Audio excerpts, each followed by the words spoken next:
সুপ্রিয়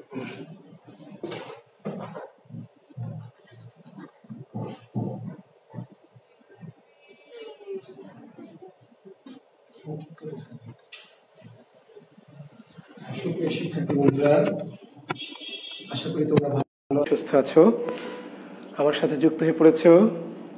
আমি যথারীতি শনি সম্বুধ এই নির্ধারিত ক্লাসে তোমাদের সামনে হাজির হয়েছি। বাংলা সাহিত্য টিউটোরিয়াল গ্রুপের পক্ষ থেকে তোমাদেরকে আবারও শুভেচ্ছা জানাচ্ছি, স্বাগত জানাচ্ছি।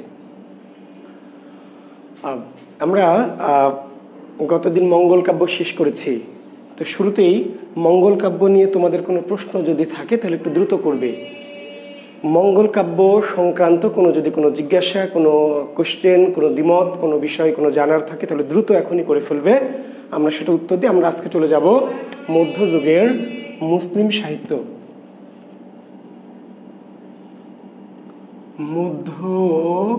মধ্যযুগের মুসলিম সাহিত্য।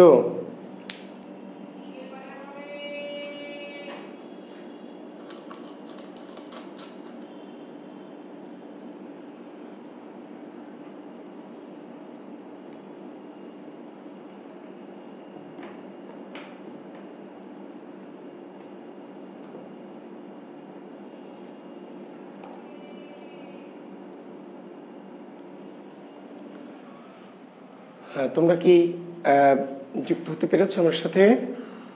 হ্যাঁ, আশা করছি যুক্ত হতে পেরেছ।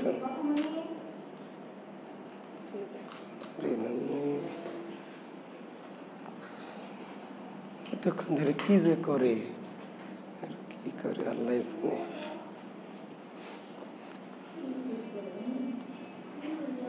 তোমাদের কোনো প্রশ্ন আছে? প্রশ্ন করবে কোনো?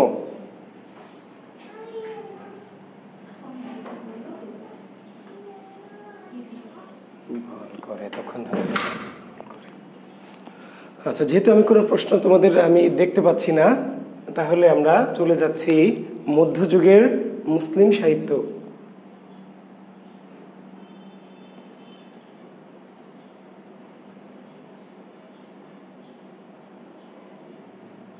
আমি দেখতে পাচ্ছি না কেন তোমাদের কোনো কমেন্টস।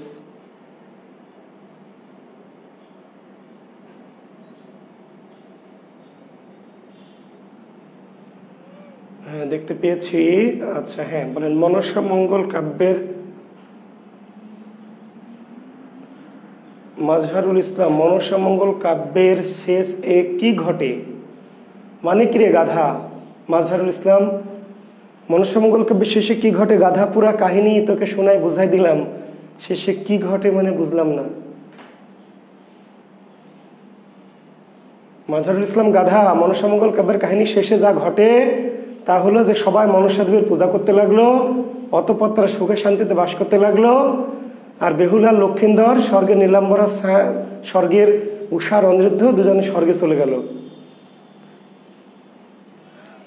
ওকে, বুঝছি। সব অগামগা জগা প্রশ্ন, ভালো কোনো প্রশ্ন নাই, তাহলে আমরা সঙ্গত করে নেই। আমরা চলে যাচ্ছি মুসলিম সাহিত্য।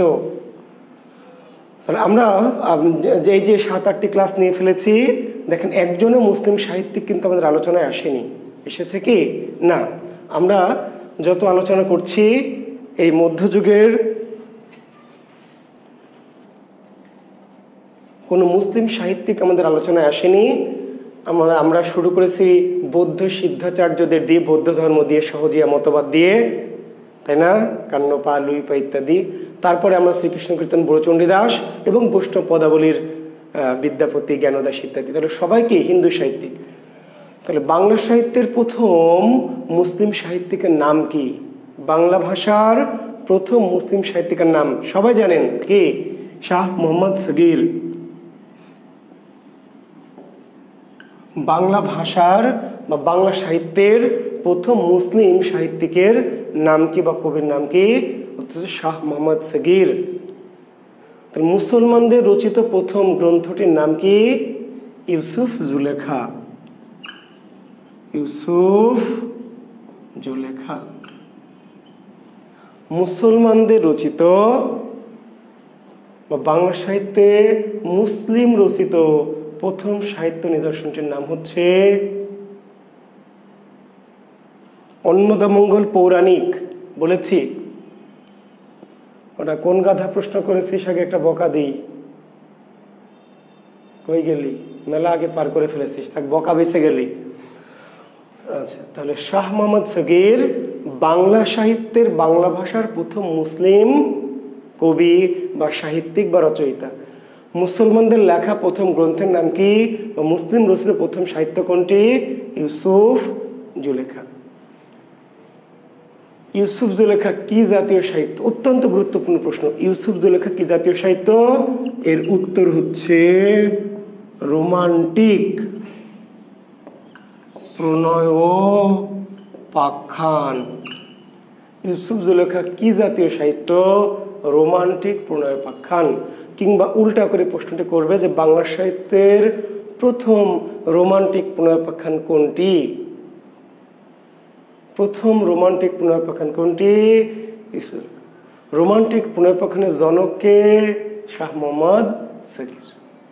বাংলা সাহিত্যের প্রথম রোমান্টিক প্রণয়োপাখ্যান রচয়িত শাহ মোহাম্মদ সগীর, রোমান্টিক প্রণয়োপাখ্যানের জনক শাহ মোহাম্মদ সগীর।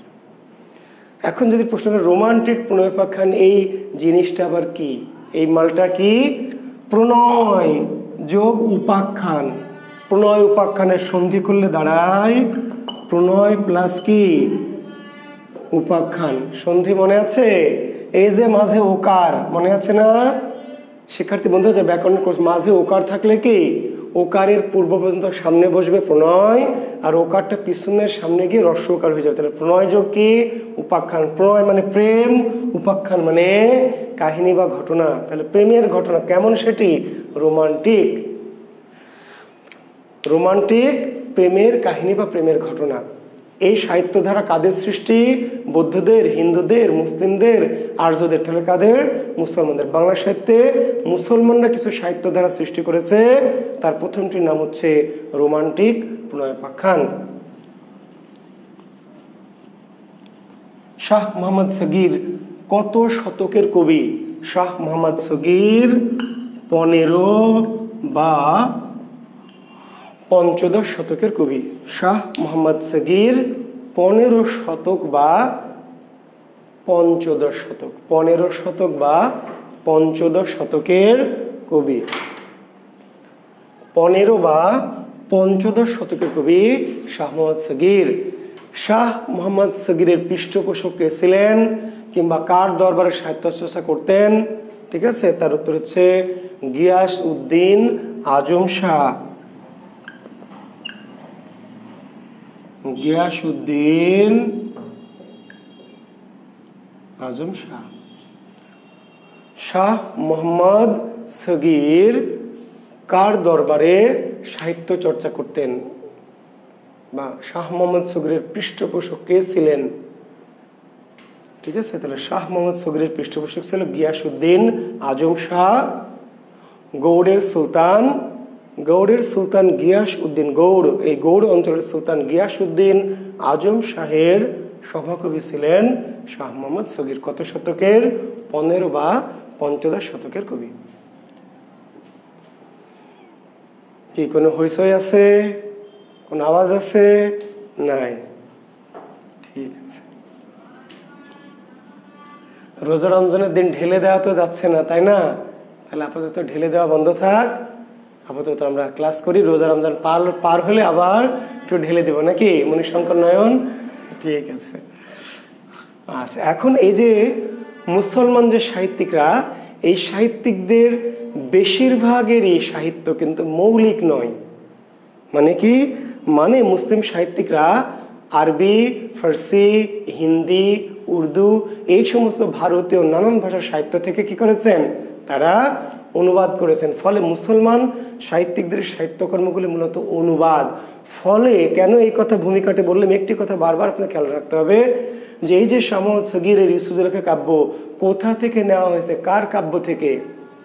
তাহলে শাহ মোহাম্মদ সগীর যে ইউসুফ জুলেখা কাব্যটি লিখেছেন, এটি আসলে কি তার লেখা মৌলিক লেখা না, এটি তিনি আব্দুর রহমান জামি, আব্দুর, অবশ্যই এটা আলাদা করে লেখা আছে শব্দটি, আব্দুর রহমান জামি, বা কোনো বই ডাটা জামি, জামি রচিত ইউসুফ জুলেখা।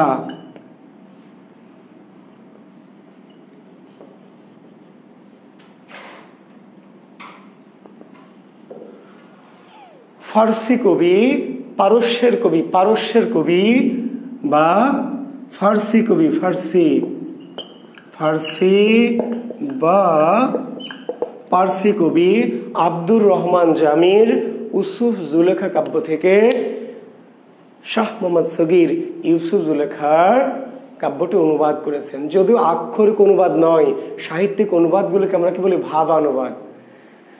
হ্যাঁ, অনেক ভালোবাসা, অনেক লাইক উঠছে। হ্যাঁ, আমি খুবই খুশি হচ্ছি, খুবই ভালো লাগছে ক্লাস নিতে। হ্যাঁ, আজেবাজে কমেন্টস না করে খুশি হলে লাইক দিবেন, লাভ চিহ্ন দিবেন, আর যদি খারাপ লাগে তাহলে রাগ চিহ্ন দিবেন, তাহলে আমি বুঝবো। রাগ চিহ্ন দিলে বুঝবো যে আপনারা আমার ক্লাস পছন্দ করছেন না, আর ভালোবাসা লাইক দিলে বুঝবো পছন্দ করছেন। জি, আর প্রশ্ন থাকলে শেষে করবেন, আমি সুযোগ দিব। তাহলে কথা ক্লিয়ার? তাহলে ইউসুফ জুলেখা কাব্য কোন ভাষা থেকে নেওয়া হয়েছে? ফার্সি ভাষা। কার কাব্য থেকে নেওয়া হয়েছে? আব্দুর রহমান জামির। ঠিক আছে, শাহ মোহাম্মদ সগীর বাংলা ভাষায়, আব্দুর রহমান জামির ফার্সি কাব্য ইউসুফ জুলেখাকে কি করলেন? অনুবাদ করলেন। এখন এই কাব্যের কাহিনী কি শোনার দরকার আছে আপনাদের? বলবো কাহিনী পিলির জন্য খুব বেশি জরুরি না, গুরুত্বপূর্ণ না। হ্যাঁ, হাফিজুর লাভ চিহ্ন দিচ্ছে অনেক। আচ্ছা, ধন্যবাদ হাফিজুর, অনেকে দিচ্ছেন। আচ্ছা, আমি নামগুলি বলছি না। আচ্ছা, ইউসুফ জুলেখার কাহিনী কি শুনবেন কিনা? হ্যাঁ, হা হা দেওয়া যাবে, সকল রিয়াক্ট দেওয়া যাবে, কিন্তু নিজেদের মাঝে কোনো কমেন্ট করে নিজেরা কমেন্ট নিয়ে ব্যস্ত থাকবেন না, তাহলে ঝামেলা। আচ্ছা,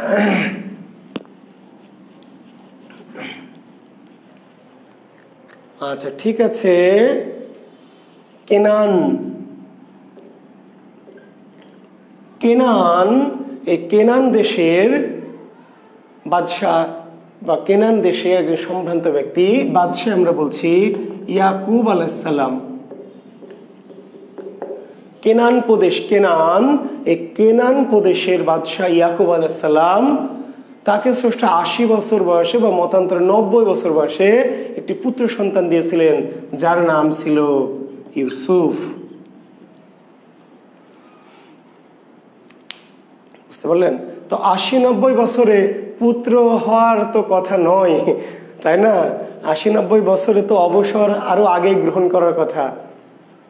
50-60 বছরে অবসর গ্রহণ করতে হবে, সেক্ষেত্রে 80-90 বছরে এটা স্রষ্টার একটা কৃপা আর কি, করুণা করে ইয়াকুব আলাইহিস সালামকে একটি পুত্র দিয়েছিলেন, নাম ইউসুফ আলাইহিস সালাম। এই ইউসুফ আলাইহিস সালাম এতই সুন্দর, তার চেহারা এত সুন্দর, এবং কারো কারো মতে পৃথিবীর সবচেয়ে চেহারার দিক থেকে সুন্দর হচ্ছে ইউসুফ আলাইহিস সালাম। যদি একটু দ্বিমত আছে কারো কারো মতে যে আমাদের মহানবী ছিলেন সবচেয়ে সুন্দর, তবে আমাদের মহানবী দেখতে সবচেয়ে সুন্দর ছিলেন কিনা এটা আমি নিশ্চিত নই। তবে পৃথিবীর সকল কিছুর কোয়ালিটির দিক থেকে, গুণ, রূপ, মাধুর্য, চরিত্র ইত্যাদি দিক থেকে তিনি পৃথিবীর সবচেয়ে শ্রেষ্ঠ মানব, এটি আমি বিশ্বাস করি নিঃসংশয়ে। তো চেহারার দিক থেকে অনেকে মনে করেন যে ইউসুফ আলাইহিস সালাম ছিলেন পৃথিবীর সবচেয়ে কি সুন্দরতম। তো ছোট্টবেলা থেকে এত সুন্দর চেহারার ইউসুফ আলাইহিস সালাম, ইয়াকুব নবী করতেন কি ইউসুফ আলাইহিস সালামকে তিনি যেখানে থাকতেন তার সামনে বসিয়ে রাখতেন এবং সারাদিন তার চেহারার দিকে তাকিয়ে থাকতেন। কি সুবহানাল্লাহ বলবেন না? সবাই জোরে বলেন সুবহানাল্লাহ। জি, ইয়াকুব আলাইহিস সালাম কি করতেন? ইউসুফ আলাইহিস সালামকে তার সামনে বসিয়ে রেখে সারাদিন তার চেহারার দিকে কি তাকিয়ে থাকতেন, কোথাও যেতে দিতেন না, তার চোখের আড়াল করতেন না। কিন্তু অতি ভালোবাসা ইউসুফ আলাইহিস সালামের কাল হলো। আমরা চর্যাপদ যখন পড়াই, চর্যাপদ আপনাদেরকে কথা বলেছিলাম, মনে আছে কিনা? আপনা মাসে হরিণা বৈরি, সেই প্রবাদটির ব্যাখ্যা তখন ভালো মতো দিয়েছি কিনা, এই যে এখন উদাহরণটা বুঝতে পারবেন। আপনা মাসে হরিণা বৈরি, গুণ বা সৌন্দর্য মানুষের সবসময় ভালো না হয়, অনেক সময় কি ক্ষতিরও কারণ হয়। ইয়াকুব নবীর আরো যে পুত্ররা ছিলেন, অর্থাৎ ইউসুফ আলাইহিস সালামের যে বইমাত্র সৎ ভাইরা ছিল, তারা চিন্তা করলো যে এইভাবে ইউসুফকে তো চোখের আড়াল করে না, আর আমাদেরকে ছাগল চড়াতে, মেষ চড়াতে, দুম্বা চড়াতে বনে জঙ্গলে পাঠায়, তাহলে এই রাজ্যটা তো বাবা মৃত্যুর পর বা মৃত্যুর আগে কি করবে? ইউসুফকে দিয়ে যাবে। কাজে যেইভাবে সেই কাজ, সবাই মিলে ইয়াকুব আলাইহিস সালামকে পটিয়ে পাটিয়ে ফুসলিয়ে বললো যে দেখো, তুমি আমাদের এই ভাইকে সারাদিন ঘরের মধ্যে বন্দি করে রাখো, এটা তো ঠিক না। আমরা কত জায়গায় যাই, কত কিছু দেখি, কত কিছু খাই, আমাদের তো ইচ্ছা করে ছোট ভাইটিকে আমাদের সাথে নিয়ে যাব, তুমি সারাদিন আটকে রাখো, বের হতে দাও না, ঠিক না, আমরা আজকে ইউসুফকে আমাদের সাথে নিয়ে যাব। ইউসুফও খুব শখ যে হ্যাঁ ভাইদের সাথে সেও কি করবে, বাইরে যাবে। তো যাই হোক, ইয়াকুব আলাইহিস সালামের অনিচ্ছা সত্ত্বেও ভাইদের অনুরোধ এবং ইউসুফের ইচ্ছায় পাঠানো হলো। ওরা নিয়ে গিয়ে করলো কি, জঙ্গলের মধ্যে নিয়ে গিয়ে একটা কুয়ার মধ্যে ফেলে দিল ইউসুফ আলাইহিস সালামকে। জামা কাপড়গুলি খুলে নিল, কুয়ার মধ্যে ফেলে দিল 5 বছরের বয়সের ইউসুফ আলাইহিস সালামকে। এবং জামা কাপড়গুলি নিয়ে এসে ছাগল টাগল বা বনের কেটে রক্ত লাগিয়ে বাসায় গিয়ে তার বাবাকে বললো, ইয়াকুব আলাইহিস সালামকে বললো যে ইউসুফ আলাইহিস সালামকে কি করেছে, বাঘে খেয়ে ফেলেছে। বিশ্বাস করেন ইয়াকুব আলাইহিস সালাম বনের পশু পাখিদের তিনি জিজ্ঞেস করেছিলেন। তো সেই আমি অলৌকিকত্বে যাব না, আমি আবার বলছি শিক্ষার্থী বন্ধুরা, আমাদের উদ্দেশ্য কিন্তু অলৌকিকত্ব বা ধর্মীয় আলোচনা নয়, দয়া করে কেউ জি আচ্ছা দয়া করে কেউ এটা অন্যভাবে নেবেন না। আমি আবার বলছি যে আমাদের কিন্তু পবিত্র কোরআন শরীফে সূরা ইউসুফ নামে ইউসুফ আলাইহিস সালামের জীবনীর কিছু অংশ আছে। তবে ওই ইউসুফ আলাইহিস সালামের আমাদের মানে কোরআনের যে ইউসুফ আলাইহিস সালাম তার সাথে এই কাব্যের যে ইউসুফ আলাইহিস সালাম একেবারে কিন্তু মিল নাই। কারণ কবিরা যখন কবিতা লেখেন, সাহিত্য লেখেন, তখন অনেক কিছু কি করেন, রূপ রস মাধুর্য ইত্যাদি ইত্যাদি তার সাথে যুক্ত করেন। কাজে আমরা যখন আপনাদের সাহিত্যের ক্লাস নিব তখন কিন্তু ধর্মীয় ওই কোরআনের ইউসুফ আলাইহিস সালামের কাহিনীটা আপনাদেরকে শোনাবো না, শোনাতে পারবো না। কেন শোনাবো না স্যার, কেন শোনাবেন না? শোনাবো না এই জন্য যে ওটা আমাদের সাহিত্যের যে ইউসুফ আলাইহিস সালাম, অর্থাৎ আমরা ইউসুফ জুলেখার যে কাহিনী, সে কাহিনীর ইউসুফের জীবনী পড়াবো, বুঝতে পারলেন? আর আপনারা যারা ইউসুফ আলাইহিস সালাম সম্পর্কে কৌতূহল, তার মধ্যে নবীদের জীবনী আছে, কাসাসুল আম্বিয়া আছে এবং আমাদের সূরা ইউসুফ আছে, সেখান থেকে পড়ে ফেলবেন। জি আবার বলছি, কোনোভাবে কনফ্লিক্ট হওয়া যাবে না, কোনোভাবেই মানে আমার সাথে দ্বিমত পোষণ করা যাবে না, কোনোভাবেই আমার কথাকে অন্যভাবে নেগেটিভ সেন্সে নেওয়া যাবে না, বুঝতে পারলেন? অর্থাৎ আমি পবিত্র কোরআনের যে সূরা ইউসুফ, সেখান থেকে ইউসুফের কাহিনী পড়াচ্ছি না, আমি পড়াচ্ছি হচ্ছে আমাদের শাহ মোহাম্মদ সগীর বা আব্দুর রহমান জামি রচিত যে ইউসুফ জুলেখার প্রণয় কাহিনী, প্রেম কাহিনী, সেইটুকু। বোঝা গেছে?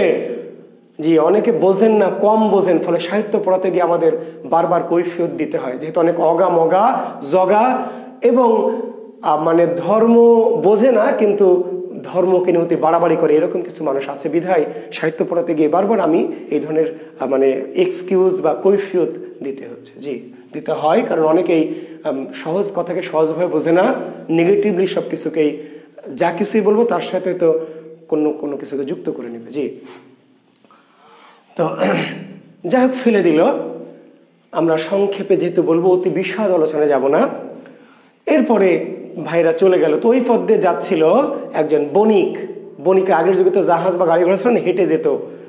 ওই পথ দিয়ে কুয়ার পাশ দিয়ে যাচ্ছে, এবং আগের যুগে টিউবওয়েল ছিল না, বুঝেন নাই, ট্যাপও ছিল না, কি ছিল, পানির একমাত্র ব্যবস্থা ছিল কি, কুয়াগুলি। এবং পথিকদের জন্য এই কুয়াগুলি তৈরি করা হতো যেন তারা কি রাস্তাঘাটে পানি পান করতে পারে। তো একজন ব্যবসায়ী, মিশরের একজন সওদাগর, সে কেনান প্রদেশে গিয়েছিল ব্যবসা করতে, সেখান থেকে সে মিশরে যাচ্ছে।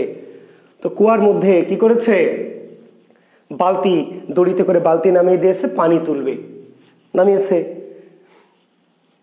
এবার পানি দড়ি টেনে টেনে তুলে, একটু বালতি তুলে দেখে যে বালতির মধ্যে আলো চমকাচ্ছে, আলো নূর চমকাচ্ছে। একটু ভয় পেয়ে গেছে ব্যবসায়ী, দড়িটা একটু ছেড়ে দিয়েছে, বালতিটা নিচে নামিয়ে দিয়েছে। যে ব্যাপার কি, এই পানির নিচে বালতির উপরে এরকম আলো চমকাচ্ছে কেন, নূরের মতো কেন চমকাচ্ছে, কি এটা?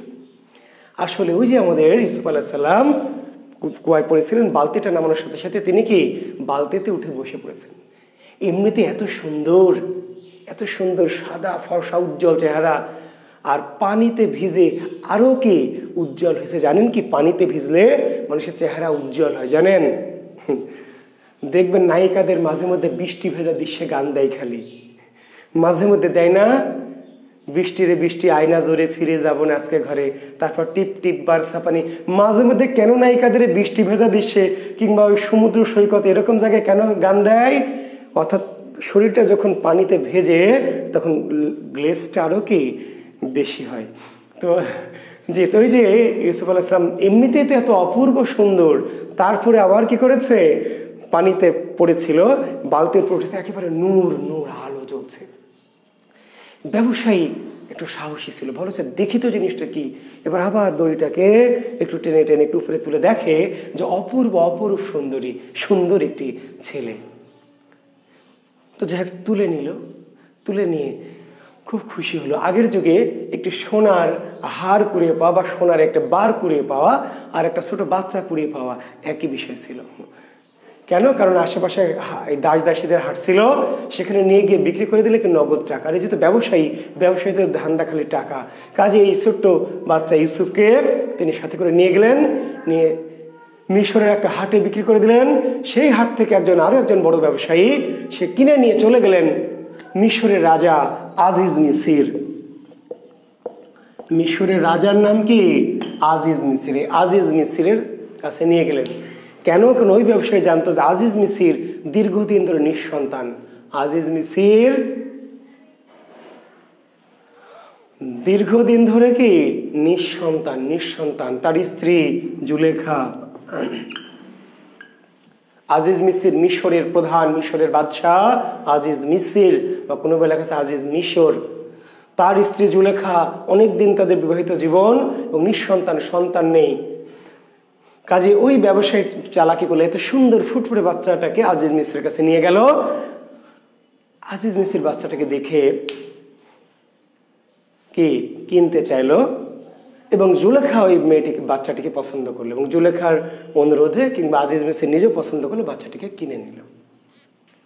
দাস হিসাবে কিনলো, দাস হিসাবে। এবং কত টাকা জানেন? কত টাকা ব্যবসায় চেয়েছিল? যে এক পাল্লায় কি এই বাচ্চাটি বসবে, আরেক পাল্লায় স্বর্ণ মুদ্রা দিতে হবে। বাচ্চার ওজনের সমান কি স্বর্ণ মুদ্রা। আজিজ মিসির রাজি হয়ে গেল যে বাচ্চার সমান স্বর্ণ মুদ্রার কত, ছোট একটা বাচ্চা 5 বছরের, এর কত স্বর্ণ মুদ্রা হবে। এক পাল্লায় ইউসুফকে বসিয়ে দেওয়া হলো, ইউসুফ আলাইহিস সালামকে এক পাল্লায় স্বর্ণ মুদ্রা। এবার স্বর্ণ মুদ্রা দেওয়া হয় 2 বস্তা, 4 বস্তা, 5 বস্তা, 12 বস্তা, 15 বস্তা। ইউসুফ আলাইহিস সালামের সমান হয় না। সমান তো দূরে থাক, ওই পাল্লা যে বাচ্চার দিকে হেলে আছে একটু এই পাশে হেলে না। হাদিসে বলা হয়েছে পৃথিবীর শুধু আজিজ মিসিরের সম্পদ না, পৃথিবীর সকল স্বর্ণ মুদ্রা যদি অপর পাল্লায় দেওয়া হতো তবু ইউসুফ আলাইহিস সালামের সমান হতো। তো যাই হোক, দিতে দিতে সমান তো হলোই না। আজিজ মিসিরের সমস্ত স্বর্ণ মুদ্রা কি শেষ, আর স্বর্ণ মুদ্রা নাই। সবাই হতবাক, ব্যবসায়ী তো আরো হতবাক। আজিজ মিসির বলে যে আমার তো আর স্বর্ণ মুদ্রা নাই, এখন কি করা যাবে? ব্যবসায়ী বলছে হুজুর আমার চলবে, এতেই চলবে, সমস্যা নাই। যাই হোক, বালকটিকে দিয়ে ওই স্বর্ণ মুদ্রাগুলো সে গাড়িতে করে নিয়ে চলে গেল। এবার দাস হিসাবে আজিজ মিসির কিনে বাচ্চাটিকে অন্দরমহলে দিয়ে দিল। জুলেখা তাকে নিজের অন্দরমহলে রেখে দিল, কিন্তু মানুষ করা শুরু করলো সন্তানের মতো করে। জুলেখা ইউসুফকে নিজের সন্তানের মতো করে প্রতিপালন করা শুরু করলো, সন্তানের মতো। তাকে খাওয়ায়, তাকে গোসল করায়, তাকে জামা কাপড় পরাই দেয়। এইভাবে দিন যায়, মাস যায়, বছর যায়। ওই শিশু ইউসুফ আস্তে আস্তে কি বড় হয়, 14-15 বছর বয়স হয়। যখন 14 বছর 15 বছর বয়স হয়ে যায়, 15 বছর, তখন রাজমহলে একটা কানাকানি উঠে যায়। রাজমহলে কানাকানি, উজিরের বউ, নাজিরের বউ, সেনাপতির বউ, মন্ত্রী কানাকানি করে যে সি সি সি সি, এই বেগম জুলেখা এত পাজি, এত বেয়াদব, এত বেশরম, বেলাজ, বেহুদ্দা, সন্তানের পেয়ে পড়েছে। ইউসুফ, সি, আমরা হলে জীবনে পারতাম না, সি সি সি, এটা হয় কখনো? সন্তানের মতো ইউসুফের পেয়ে পড়েছে। জুলেখা একদিন ওদেরকে দাওয়াত দিলেন। কাদেরকে?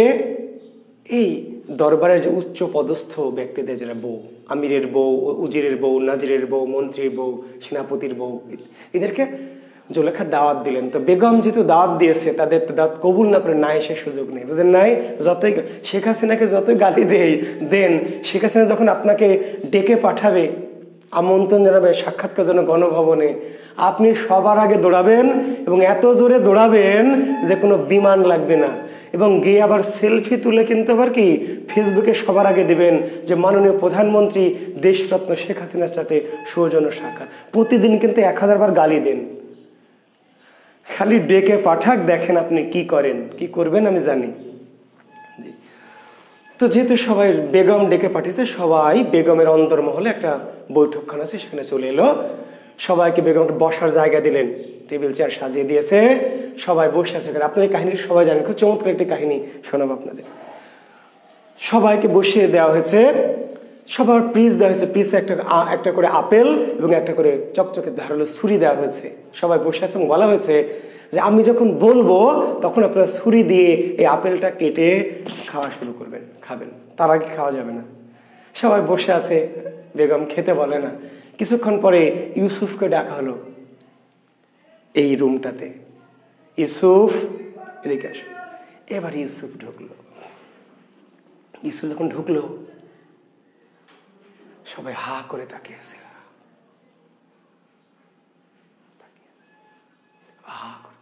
জুলেখা বলছে সবাই তোমরা আপেলটা কাটো, কেটে খাও। কিসের আপেল খাওয়া? সবাই তাকিয়ে আছে ইউসুফের দিকে। যখন বেগম আরেকটা ধমক দিল, এই আপেল কাটো, কেটে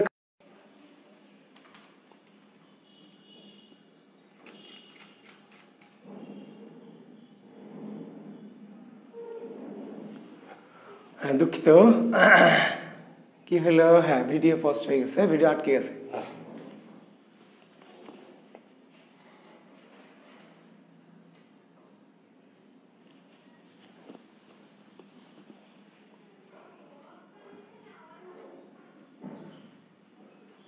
এখন ঠিক আছে?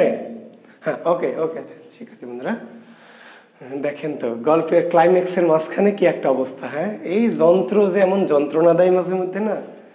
জি আচ্ছা, তাহলে এইবার আস্তে আস্তে 1 কান 2 কান হতে হতে কি আজিজ মিসির, মিশরের বাদশাহ আজিজ মিসিরের কানে চলে গেল। তো যাই হোক, এই জুলেখা আসলে অনেক আগ থেকে স্বপ্নে ইউসুফকে দেখে অনেক আগ থেকেই ইউসুফের প্রতি ভালোবাসা আসক্ত হয়েছিল। সেই বিশাল কাহিনীতে আমরা যাব না। তো যাক, পেয়ে জুলেখা প্রতিনিয়ত ইউসুফকে প্রেমের প্রস্তাব দেয়, প্রেমের জন্য আহ্বান করে, কিন্তু ইউসুফ সেটি মেনে নেয় না এবং তার চারিত্রিক দৃঢ়তা দিয়ে কি করে, তার চরিত্রকে রক্ষা করে। তো যাই হোক, আমরা আবার বলছি আমরা অনেক গভীর, অতি গভীরে যেতে চাই না, তো গভীর আলোচনা তত্ত্ব কথা আমি যাব না। তো যাক, এক সময় আজিজ মিসিরের কানে গেল, আজিজ মিসির জুলেখাকে অপমান করলো, অপদস্থ করলো, বকাঝকা দিল এবং ইউসুফকে কি করলো, কারারুদ্ধ করলো, ইউসুফকে কারাগারে বন্দি করলো। তবে রে শয়তান, তুই তাই না, তোকে আমি বিশ্বাস করে অন্তর্মূলে ঠাঁই দিয়েছি আর তুই আমার, ইত্যাদি ইত্যাদি ডায়লগ মেরে ইউসুফকে কারাগারে বন্দি করে ফেললো।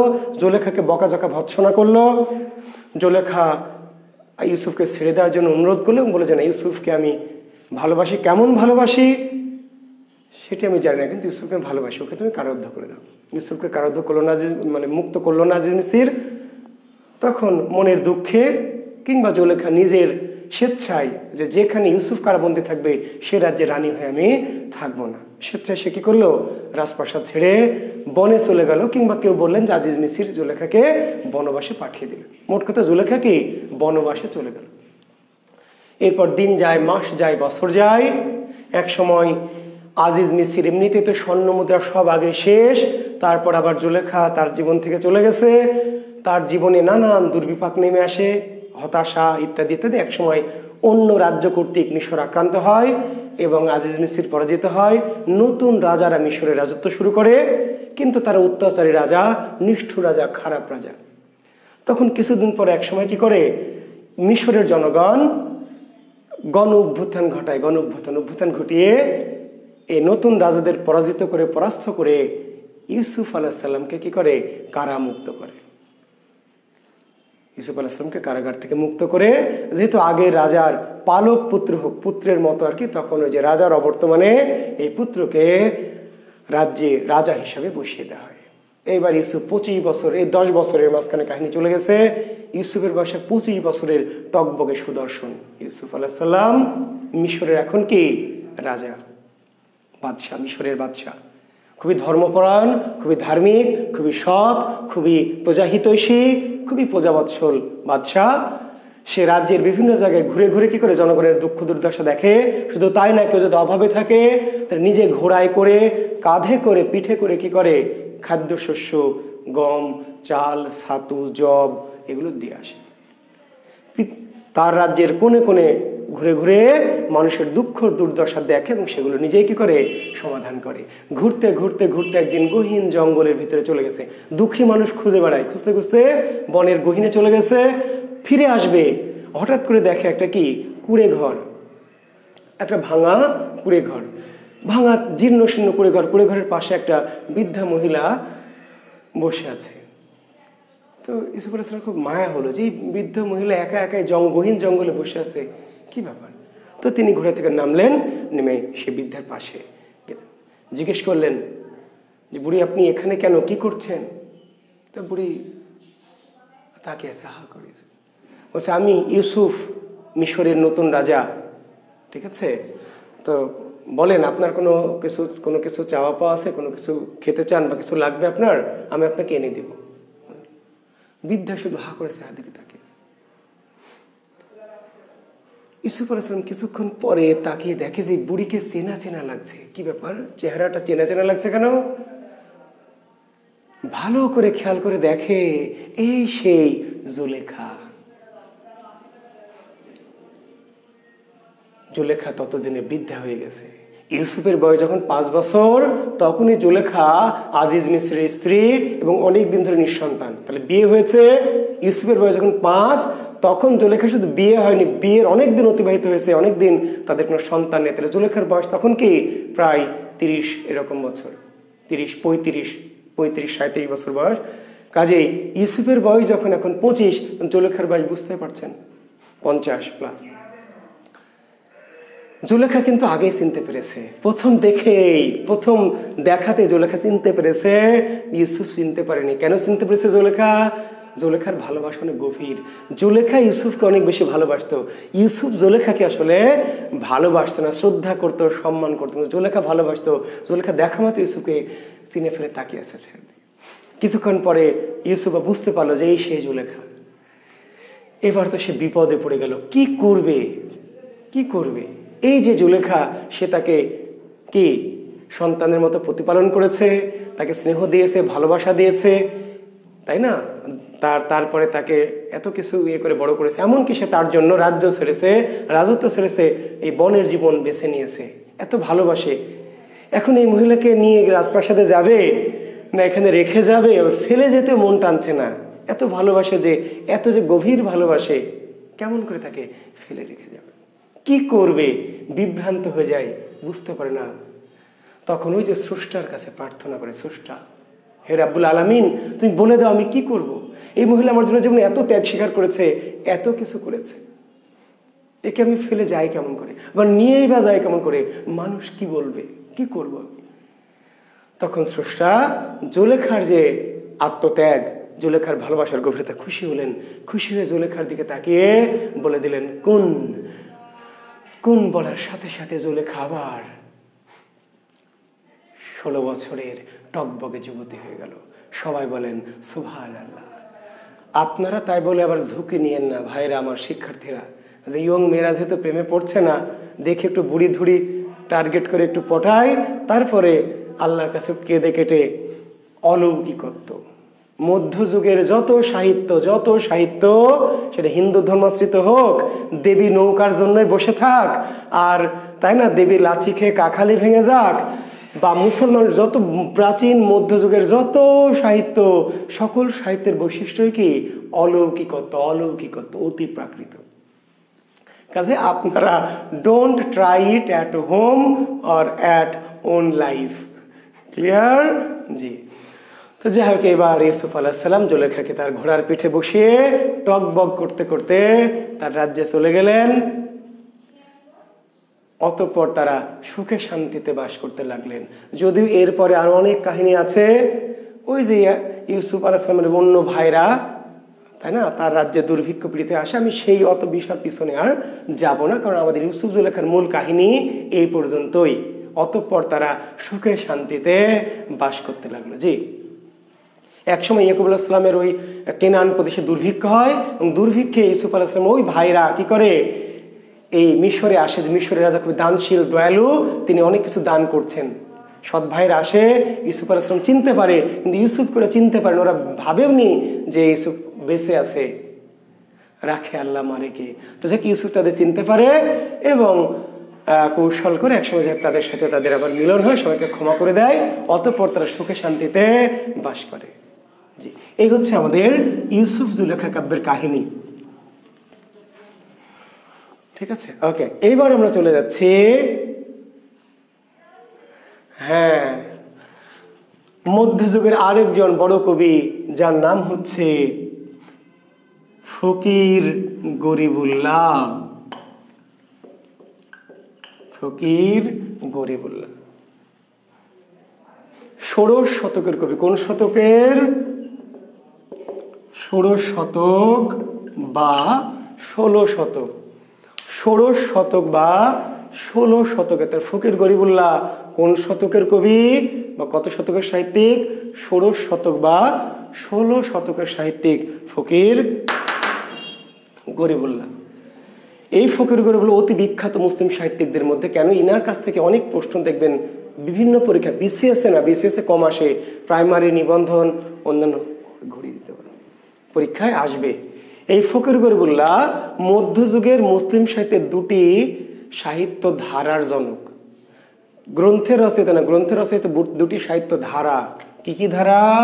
একটির নাম হলো জঙ্গনামা, আর একটির নাম হলো পুঁথি সাহিত্য। ফকির গরিবুল্লাহ মধ্যযুগের দুটি বিখ্যাত সাহিত্য ধারা, সেই সাহিত্য ধারার জনক। তাহলে প্রশ্নে জঙ্গনামার জনককে? উত্তর ফকির গরিবুল্লাহ। পুঁথি সাহিত্যের জনককে? ফকির গরিবুল্লাহ। জঙ্গনামার জনক ফকির গরিবুল্লাহ, পুঁথি সাহিত্যের জনক ফকির গরিবুল্লাহ। ঠিক আছে, বুঝতে পেরেছেন?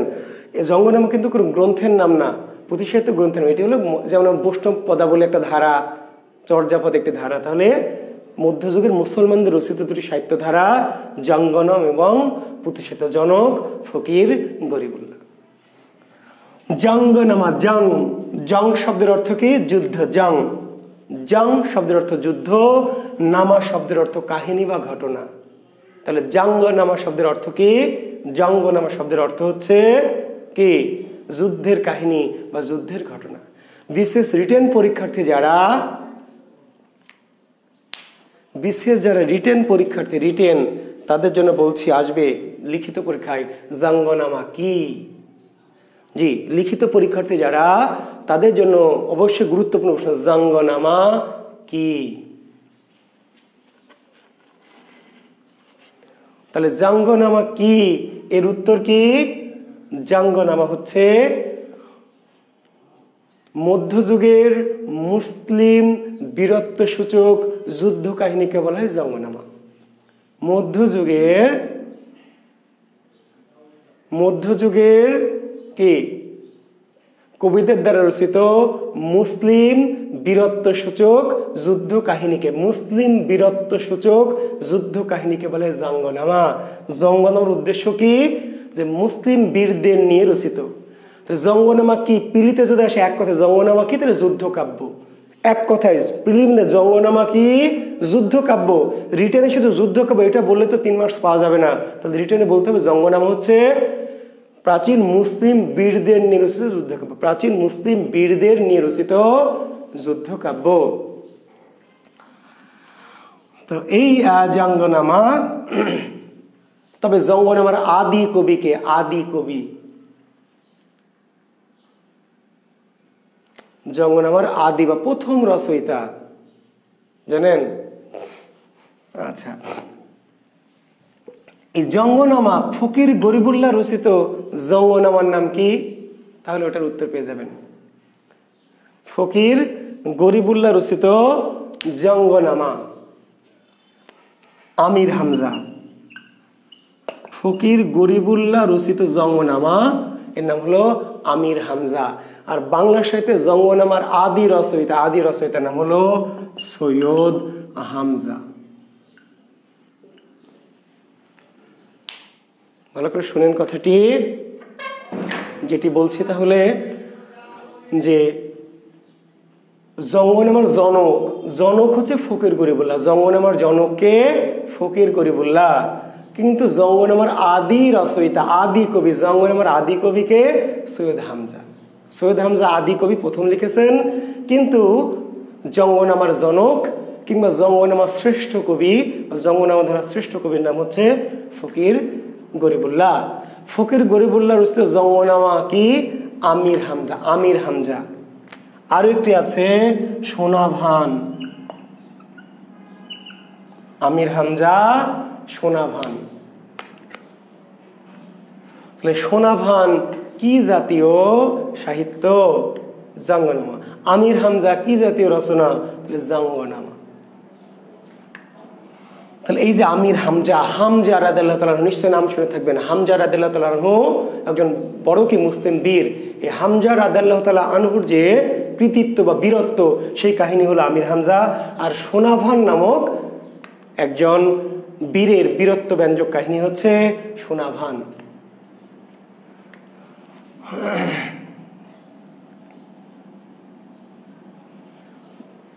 সোনাভান সম্পর্কে বলা আছে, দুধে জলে 20 মণ করিল সে পান, 80 মণ খানা পুনো খাই সোনাভান।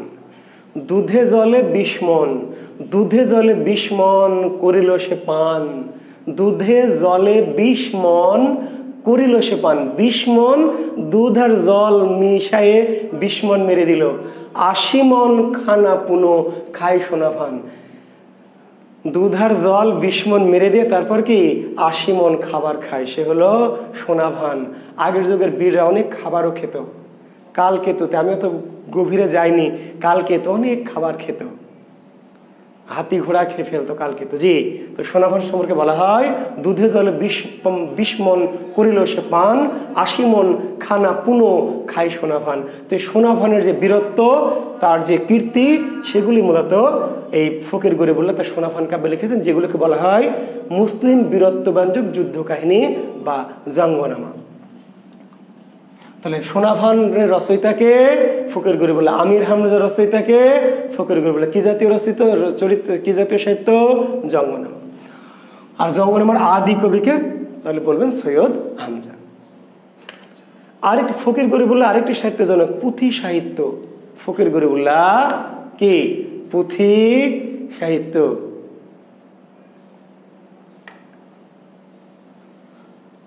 না, সব গল্প করব না, গাজী নুরুল ইসলাম নূর, সব গল্প করতে গেলে আমার 1 বছর লাগবে। সাহিত্য করছে 1 বছরে হবে না। সাহিত্য তো ভাই একটা সমুদ্র, সকল গল্প আমার জানা আছে, কিন্তু সব গল্প করতে গেলে সাহিত্য কয়েক বছরে শেষ করতে পারবো না। কাজেই সব গল্পে যাব না, যে গল্পগুলি আমি মনে করবো যে একটু বিখ্যাত বা বেশি প্রয়োজনীয় সেখানে যাচ্ছি। আচ্ছা, পুঁথি সাহিত্যর জনক ফকির গরিবুল্লাহ। বাংলা সাহিত্যের প্রথম পুঁথি সাহিত্যের নাম কি? সত্যপীরের পুঁথি। সত্যপীরের পুঁথি। তাহলে সত্যপীরের পুঁথি রচয়িতাকে ফকির গরিবুল্লাহ। ফকির গরিবুল্লাহ রচিত পুঁথি সাহিত্য কোনটি? সত্যপীরের পুঁথি। তা রিটেনে আসবে ফকির গরিবুল্লাহর পরিচয় দাও, বা ফকির গরিবুল্লাহ রচিত সাহিত্যগুলির উল্লেখ করো, বা বাংলা সাহিত্যে ফকির গরিবুল্লাহ অবদান আলোচনা করো, আসবে, তখন উল্লেখ করতে হবে। প্রিলিতে আসবে নিচের কোনটি ফকির গরিবুল্লাহ রচিত সাহিত্য। এমন আসতে পারে কোনটি ফকির গরিবুল্লাহ রচিত সাহিত্য নয়। তো নয় কি জানবেন? না রে ভাই জানবেন, হয়। হয় কি কি হয়? হয় হচ্ছে সোনাভান, হয় হচ্ছে আমির হামজা, সত্যপীরের পুঁথি, এগুলো ফকির গরিবুল্লাহ রচিত সাহিত্য। এবং আমির হামজা, সোনাভান, জঙ্গনামা, আর সত্যপীরের পুঁথি কি? পুঁথি সাহিত্য। পুঁথি সাহিত্য। আচ্ছা, ফকির গরিবুল্লাহর পরে আমরা আরেকজন বিখ্যাত সাহিত্যিক নিয়ে একটু কথা বলবো। তার নাম হচ্ছে, দেখেন, ফকির গরিবুল্লাহ। একজন কমেন্টস করেছে, আমি কমেন্টস যেহেতু দেখছি না, তারপর চোখ পড়লো, ফকির আবার গরিব, ফকির তারপর আবার কি? গরিব। আপনারা পদ্মা নদীর মাঝির কথা মনে আছে? নায়ক কুবের, কুবের বলছে সে গরিবের মধ্যে আরো গরিব, ছোট লোকের মধ্যে কি আরো ছোট লোক।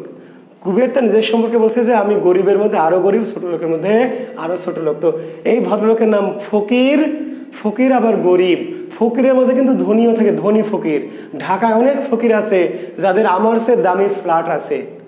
ঢাকায় ফকির আছে, ফকিরের আবার কি সর্দার আছে, ফকিরের আবার ওদের নেতা আছে। এমন ফকির আছে ঢাকা শহরে যাদের কিন্তু ঢাকাতে 2-3টা কি ফ্ল্যাট আছে। ফ্ল্যাট, যেসব ফ্ল্যাট জুয়েল কিবরিয়ার ফ্ল্যাটকে কি গুনেই না, বুঝতে পারলেন? কিন্তু এই ফকির সেই বড়লোক ফকির না। কেমন ফকির? ফকির আবার কি গরিব। জি জি, গরিব, গরিব ফকির। তা আমরা গরিব ফকির পেরিয়ে এখন যার আলোচনা আসবে তিনি হলেন দৌলত উজির। এতক্ষণ ফকির গরিব নিয়ে আলোচনা করলাম। মধ্যযুগের আরেকজন বিখ্যাত মুসলিম সাহিত্যিক দৌলত উজির বাহারাম খাঁ। আসলে এই ভদ্রলোকের নাম হচ্ছে বাহারাম খাঁ। নাম কি? বাহারাম খাঁ। আর উপাধি কি? দৌলত উজির। ঠিক আছে।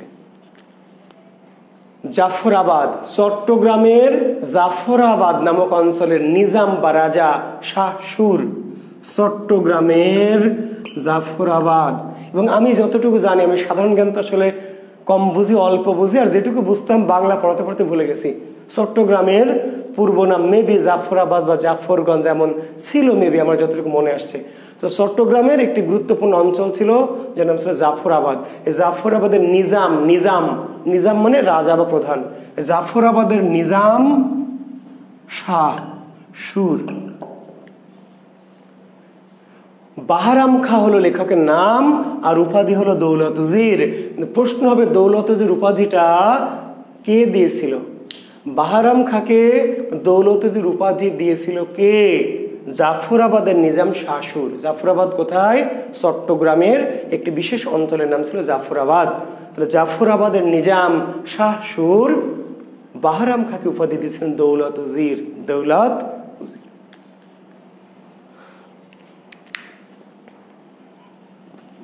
বাহারাম খাঁ কত শতকের কবি? 16 শতকের। 16 শতক এর কবি দৌলত উজির বাহারাম খাঁ। তার পৃষ্ঠপোষক ছিল কে? শাহ সুর। কার দরবারে সাহিত্য চর্চা করতেন? শাহ সুরের দরবারে।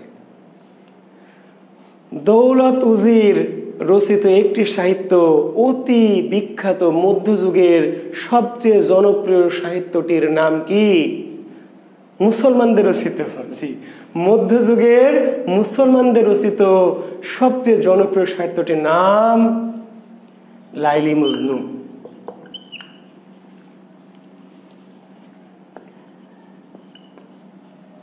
মধ্যযুগের মুসলমানদের রচিত সবচেয়ে জনপ্রিয় সাহিত্যের নাম কি? লাইলি মজনু। লাইলি মজনু কাব্যের রচয়িতাকে? দৌলত উজির বাহারাম খাঁ। দৌলত উজির বাহারাম খাঁ রচিত গ্রন্থের নাম কি? লাইলি মজনু। কিন্তু রচয়িতা বললেও আসলে তারা প্রকৃত অর্থে রচয়িতা নন। আমরা বলছি রচয়িতা, কিন্তু প্রকৃতপক্ষে ইনারা রচয়িতা নন। বুঝতে পেরেছেন? এই সমস্ত মুসলিম কবিরা আরবি, ফার্সি, উর্দু, হিন্দি এই সমস্ত ভাষার ইসলামী সাহিত্যগুলোকে বা জনপ্রিয় কাহিনীগুলোকে বাংলা ভাষায় কি করেছেন? অনুবাদ করেছেন। তো অনুবাদগুলো এমনভাবে করেছেন যে অনেকটা নতুনের মতো হয়ে গেছে। ফলে এদেরকে আমি অনুবাদক না বলে কি রচয়িতা। কখনো কোনো জায়গায় কিন্তু এমন প্রশ্ন পাবেন না যে দৌলত উজির বাহারাম খাঁ লাইলি মজনু অনুবাদক। তাই কি বলছি আমরা? বলছি রচয়িতা। কেন রচয়িতা বলছি? অন্যের কাছ থেকে ধার করলেও এমনভাবে সৃষ্টি করে ফেলেছেন, এমনভাবে অনুবাদ করেছেন যে অনুবাদ হয়েও এই কাহিনীগুলি মূলের মতোই মর্যাদা পেয়েছে। ঠিক আছে? কাজে আমরা অনুবাদক বলছি না, বলছি রচয়িতা। কিন্তু গোপনে গোপনে আবার এটিও বলছি যে এরা আসলে রচয়িতা না, অনুবাদক। এবং কেন বলছি এই কথাটি? যে প্রশ্ন হবে লাইলি মজনু কোথা থেকে নেওয়া হয়েছে, কোন ভাষা থেকে নেওয়া হয়েছে, কার কাব্য থেকে নেওয়া হয়েছে? ওয়া লাইলা মাজনুন, ওই যে বিখ্যাত কবি আব্দুর রহমান জামি, আব্দুর রহমান জামির ফার্সি ভাষায় রচিত সাহিত্য ওয়া লাইলা মাজনুন, ওয়া লাইলা মাজনুন রচয়িতা ছিলেন কে? আব্দুর রহমান জামি। কোন ভাষায় রচিত ছিল এটি? ফার্সি ভাষায়। তাহলে ফার্সি ভাষায়, তাহলে লাইলি মজনু কাব্যের কাহিনী বাহারামকা কোথা থেকে নিয়েছেন? ফার্সি ভাষা থেকে। কার কাব্য থেকে? জামির কাব্য থেকে। পারস্যের কবি বা পার্সি বা ফার্সি ভাষার কবি আব্দুর রহমান জামির ওয়া লাইলা মাজনুন এই কাব্য থেকে লাইলি মজনু কাব্যের কাহিনী নেওয়া হয়েছে। কোন কাব্য থেকে নেওয়া হয়েছে? ওয়া লাইলা মাজনুন কার কাব্য থেকে? জামির কাব্য থেকে। লাইলি মজনু কাব্যের কাহিনী কোথাকার? কোন দেশের কাহিনী? আরবের।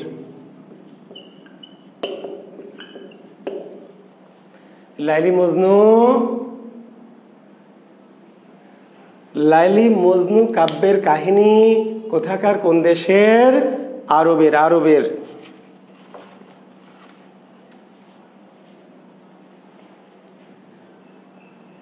কিন্তু কাব্যটি কোথায় প্রচলিত ছিল?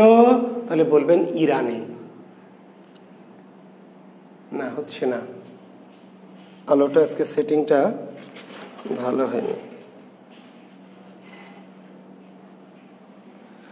লাইলি মজনু কাব্যের কাহিনী, লাইলি মজনু কাব্যের কাহিনী কোন দেশের? আরবের। কিন্তু কাহিনীটা কোথায় প্রচলিত? ইরান।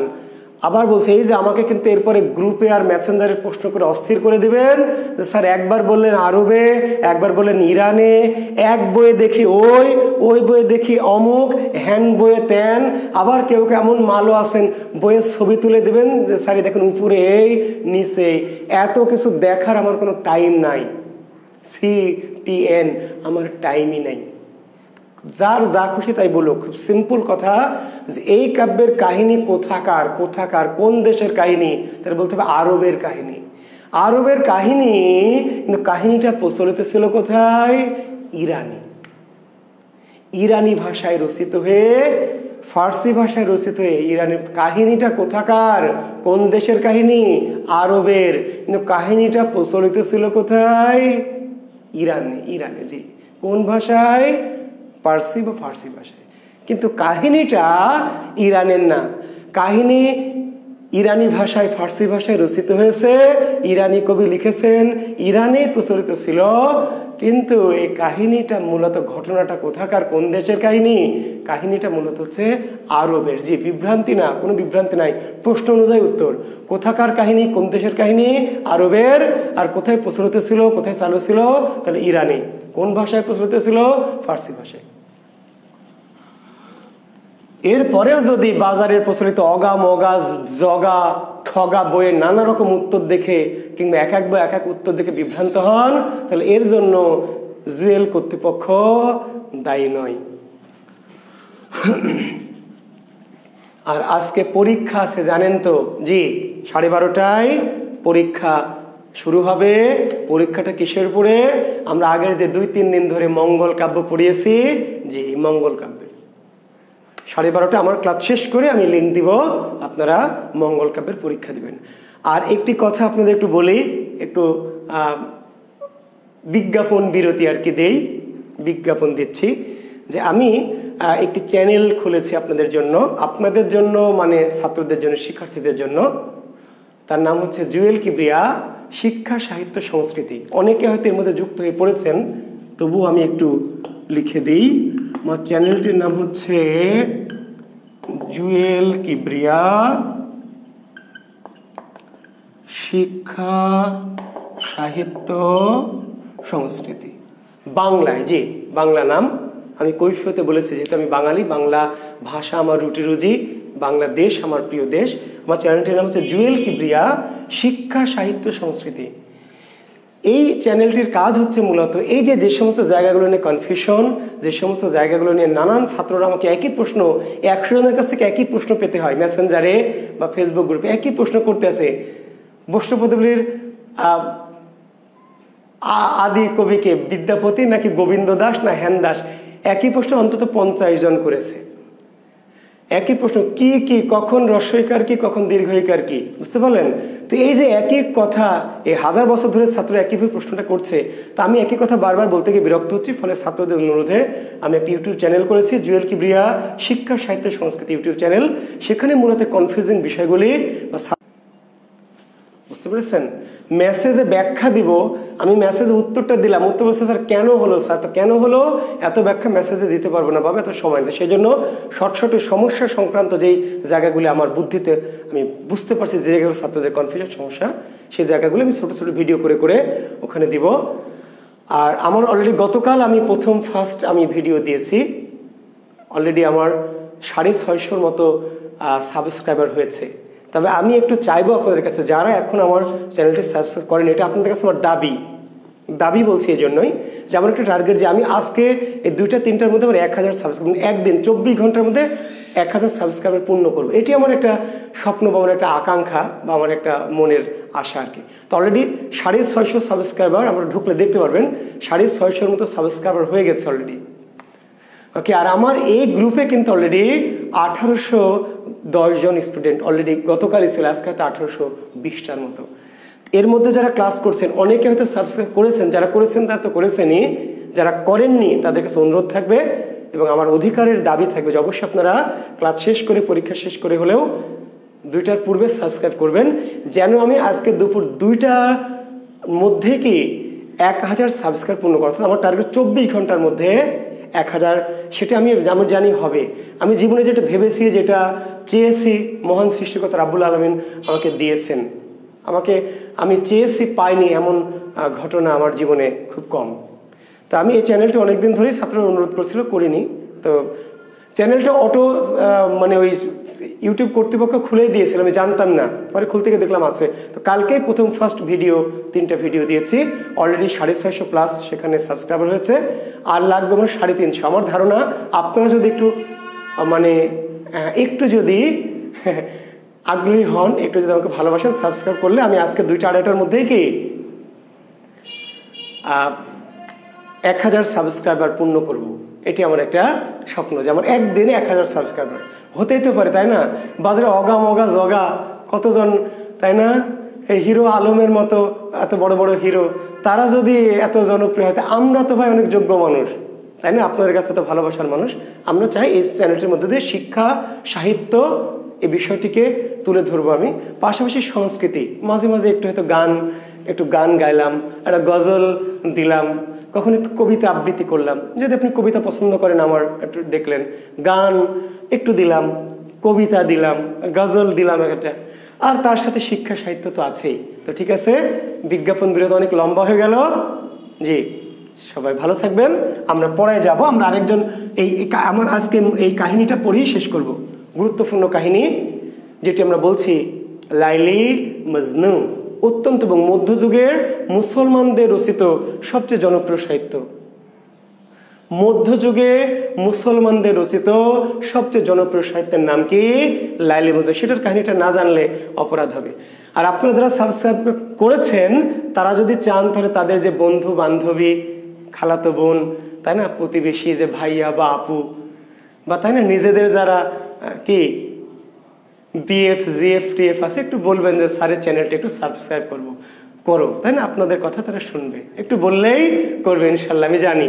জি, পাড়া প্রতিবেশী, আত্মীয় স্বজন, খালাতো ভাই, মামাতো ভাই, ফুফাতো ভাই, তাই না, পিসতুতো মাসতুতো প্রতিবেশী ভাই, এগুলোকে একটু বলবেন, আপুদেরকে বলবেন, ভাইয়াদেরকে বলেন, যারা বিশেষ করে কাদেরকে বলেন না, আবার দুধের বাচ্চা টাচ্চাদেরকে বলেন, বা বুড়া ধুড়া, যারা শিক্ষা সাহিত্যের সাথে, সংস্কৃতির সাথে, যারা আমার চ্যানেলটার উপভোগ করবে বা যাদের ভালো লাগবে, যে কাউকে বলে অযথা, তাই না, যারা মোটামুটি আমার ফলভোগী, তাদেরকে বলবেন। জি, আচ্ছা, মজনু আমরা বলছি লাইলি। এখন মজনুর নাম কিন্তু মজনু না, মজনুর নাম কি? কয়েস। শিক্ষার্থী বন্ধুরা, মজনুর প্রকৃত নাম কি? কয়েস। কয়েস, মজনুর প্রকৃত নাম কয়েস। জমিদার পুত্র মজনু। আর লাইলির নাম লাইলি। পিতা হলো মালিক, মাতার নাম হলো সুমতি। লাইলির পিতার নাম কি? মালিক, মালিক, আর মাতার নাম সুমতি। মজনুর পিতার নাম হলো আমির, মায়ের নাম পাওয়া যায় না। তাহলে মজনুর পিতাকে পিতা আমির, জমিদার আমির। লাইলির পিতা হলো মালিক, মাতা হলো সুমতি। এই যে কয়েস, জমিদার আমির মানে জমিদার সম্ভ্রান্ত আমির, এই আমির পুত্র কয়েস, এবং মালিক যে মালিক সেও অনেক সম্ভ্রান্ত জমিদার, বিশাল বড় জমিদার। আর বড় জমিদারকে বলতো রাজা। তো এই কয়েস এবং এই লাইলি তারা একটা পাঠশালায় পড়ে। পাঠশালা, পাঠশালা বোঝেন তো? জি, পাঠশালায় পড়ে। দুজন একই জায়গায়, জমিদারের দুই পুত্রকন্যা। এই পড়তে পড়তে এদের মাঝে কুসকুস হোতাহে হয়ে যায়। ওই পাঠশালায় পড়তে পড়তে কত দুষ্টু, আপনাদের চাইতেও দুষ্টু, তাই না? দেখছেন, আপনারা তো তবু 7, 8, 9, 10 কুসকুস হোতাহে হয়ে গেছিল। এই বেটারা ওই পাঠশালায়, অর্থাৎ তখন এই 3, 4, 4, 5 এরকম ক্লাস, মক্তব অনুযায়ী, যদিও তাদের নাম 3, 4 না, কিন্তু মক্তবের ক্লাস অনুযায়ী হয়তো 4 বা 5 এরকম ক্লাসে পড়তে পড়তে এই কয়েসের সাথে লাইলির কি প্রেম। এত প্রেম, এতই গভীর প্রেম যে দুজন দুজনকে ছুঁয়ে শপথ করে, দুজন দুজনকে স্পর্শ করে, যাবত জীবন প্রেম না করিমু ভঙ্গ, প্রেমের অনলে তনু করিমু পতঙ্গ। লাইলি মজনুকে ছুঁয়ে, মজনু লাইলিকে ছুঁয়ে শপথ করে। আপনারা যেমন শপথ করেন, জান তোমাকে ছাড়া আমি বাঁচবো না, ইহকাল পরকাল সবকাল শুধুই তুমি, এই গোটা দুনিয়া একদিকে আর তুমি একদিকে, জান আমি শুধু কি তোমার দিকে, তাই না? জি। লাইলি মজনু কি শপথ করলো? যাবত জীবন প্রেম না করিমু ভঙ্গ, প্রেমের অনলে তনু করিমু পতঙ্গ। যাবত জীবন প্রেম না করিমু ভঙ্গ, প্রেমের অনলে তনু করিমু পতঙ্গ। সারা জীবনেও এই প্রেম ভাঙবো না, ভঙ্গ করবো না, আমাদের ভালোবাসা মরবে না, কেউ আমাদের আলাদা করতে পারবে না। প্রেমের অনলে, প্রেমের আগুনে, তনু মানে দেহ, করিমু পতঙ্গ। পতঙ্গ যেমন আগুনে ঝাঁপ দেয়, ভালোবাসার জন্য আমরা আমাদের দেহকে কি করব?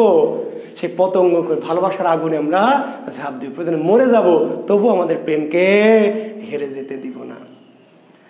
কি কঠিন ডায়লগ, তাই না? জি। কিন্তু এই দৃশ্যটা দেখে ফেলে লাইলির কিছু বান্ধবী, সখী। লাইলির একটা সখী দেখে ফেলে এই যে হাত ধরে বা শরীর স্পর্শ করে কি এই শপথ। এবং এইটা ছিল তখনকার যুগে একটা মারাত্মক অপরাধ। এবং লাইলির সখীরা গিয়ে কি করে, মাকে গিয়ে, লাইলির মাকে গিয়ে বলে দেয় যে দেখেন, সি সি খালাম্মা, আন্টি, আপনার মেয়ে, সি আমরা জীবনে ওইগুলো করি না, সি সি সি আপনার মেয়ে দেখেন ওই কয়েসের সাথে কি ঢলাঢলি, ওই বাসতলায় দেখেন, সি। এবারে ঘটনাটা জানাজানি হয়ে যায়। লাইলির মা খুব ভয় পেয়ে যায়, প্রচন্ড ভয়। কারণ যেই যুগের কথা বলছি, যেই মধ্যযুগের কথা বলছি এবং যেই জায়গার কথা বলছি আরব, সেখানে প্রেম করা ছিল রীতিমতো কি পাপ। পাপ ছোটখাটো পাপ না, মহাপাপ। একে তো কাহিনীটা কোথাকার, সেই সৌদি আরবের, আর হলো মধ্যযুগের। প্রেম একটা পাপ, অপরাধ। প্রেমের শাস্তি কি? ডাইরেক্ট মৃত্যুদণ্ড। এই প্রেম করাকে বলা হয় জিনা। জিনা, প্রেমিক প্রেমিকা একে অপরের স্পর্শ করবে, হাত ধরবে, গাল ধরবে, পা ধরবে, ডাইরেক্ট কি মৃত্যুদণ্ড। পৃথিবীতে দুটো অপরাধের শাস্তি ছিল ডাইরেক্ট মৃত্যুদণ্ড, কোনো এক্সকিউজ ছাড়া। একটা হচ্ছে ব্লাসফেমি, ঈশ্বর নিন্দা, স্রষ্টার প্রতি অবমাননা, ঈশ্বরের প্রতি অবমাননা। আর আরেকটি হচ্ছে প্রেম করা। প্রেম শুধু যে প্রেম করে তারাই না, প্রেমকে যদি কেউ উৎসাহ দেয়, প্রেমের পক্ষে কথা বলে, তাকেও ডাইরেক্ট অ্যাকশন। এই যে আপনার 14 তারিখ ভ্যালেন্টাইন্স ডে পালন করেন, জানেন কি? জন সেন্ট ভ্যালেন্টাইন্স। যারা প্রেম করে, প্রেমিকদের বিয়ে দিতে, এটা ছিল তার অপরাধ। সে কিন্তু প্রেম করেনি। তো প্রেম তো করা যাবেই না, প্রেমকে স্বীকৃতি দেওয়া যাবে না। প্রেমকে স্বীকৃতি দিয়েছিল বলেই জন সেন্ট ভ্যালেন্টাইন্সকে মেরে ফেলা হলো।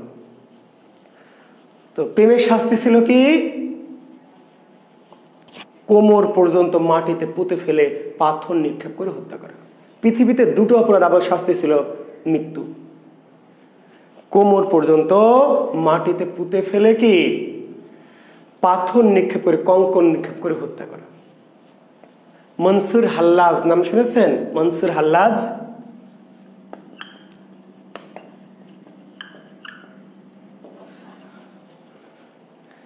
আমি আজকে যাব না, মনসুর হাল্লাজের কাহিনীটা আমাকে একদিন মনে করাই দিবেন 2-1 কেজি। মনসুর হাল্লাজ সুফিবাদ, আপনাদের যখন সুফিবাদ পড়াবো, সুফিজম পড়াবো, তখন বুঝাই দেবে। মনসুর হাল্লাজকে কি মৃত্যুদণ্ড দেওয়া হয়েছিল? কিসের অপরাধে? আনাল হক। মনসুর হাল্লাজ একটা তত্ত্ব দেয়, আনাল হক, আনাল হক, আনাল হক। যারা ইসলামী বিষয় নিয়ে ভালো বোঝেন, এই মনসুর হাল্লাজকে ব্লাসফেমি অপরাধে মৃত্যুদণ্ড দেওয়া হয়েছিল। সক্রেটিসকে মৃত্যুদণ্ড দেওয়া হয়েছিল ব্লাসফেমি অপরাধে। তো এই যে লাইলির মা এবার ভয় পেয়ে গেলেন এবং প্রাচীন মধ্যযুগে না আধুনিক যুগের প্রেমের অপরাধে মেরে ফেলায়। জানেন, এই 2021 সালে এই আধুনিক পৃথিবীতে, আরব বাদ দেন, এই যে পাকিস্তান, আফগানিস্তান, তুর্কিস্তান, কাজাকিস্তান, গাজাকিস্তান, জানেন কি প্রেম করলে কি মেরে ফেলা হয়, অনার কিলিং বলে। জানবেন, বিশ্বের যারা ফরেন অ্যাফেয়ার্স ক্যাডারে ভাইভা দিবেন, ফরেন অ্যাফেয়ার্স ক্যাডারে ভাইভা দিবেন, আপনাকে জিজ্ঞেস করবে what do you mean by honour killing. আফগানিস্তানে এখনো আছে, পাকিস্তানের কিছু প্রদেশে আছে। মেয়ে প্রেম করছে, এটা যদি বাবা মা জানতে পারে, তাহলে মেয়েটাকে বলে যে মা চল তোকে একটু বেড়াতে যাব কিংবা মার্কেটে নিয়ে যাব। ভাই বাবা মিলে গাড়িতে একটু গাড়ি ভাড়া করে মেয়েটাকে নিয়ে যায়। নিয়ে গিয়ে রাস্তার মাঝখানে গিয়ে কি করে, ফাঁস লাগিয়ে বা বিষ টিস খায়, মেরে ফেলে বাড়িতে নিয়ে এসে দাহ করে দেয় বা কবর দিয়ে দেয়। অনার কিলিং মানে মেয়ে প্রেম করছে, এটা যদি সমাজে জানাজানি হয়, তাহলে পরিবারের মান মর্যাদা ক্ষুণ্ণ হবে। এই পরিবারটিকে সমাজে মানুষ কি করবে, হেয় করবে, নিন্দা করবে, খারাপ বলবে যে সি এই পরিবারটা একটা বেয়াদব বাজে পরিবার, মেয়েদেরকে শিক্ষা দেয়নি, ছেলে মেয়েকে সঠিক শিক্ষা দেয়নি বলেই তো কি প্রেম করছে। অর্থাৎ ওই সমাজে ওই সমস্ত লোকদের প্রভাব প্রতিপত্তি ক্ষমতাগুলি কি হবে, নষ্ট হয়ে যাবে। ফলে অনার কিলিং, জীবন, মেয়ের জীবন বড় না পারিবারিক ইজ্জত বড়, সম্ভ্রম বড়, কোনটা বড়? মেয়ের জীবন আগে না পরিবারের সম্ভ্রম ইজ্জত আগে? কাজেই যেই মেয়ে প্রেম করছে, এটা যখনই বাবা মার কানে আসে তখন মেয়েটাকে মেরে ফেলা হয়।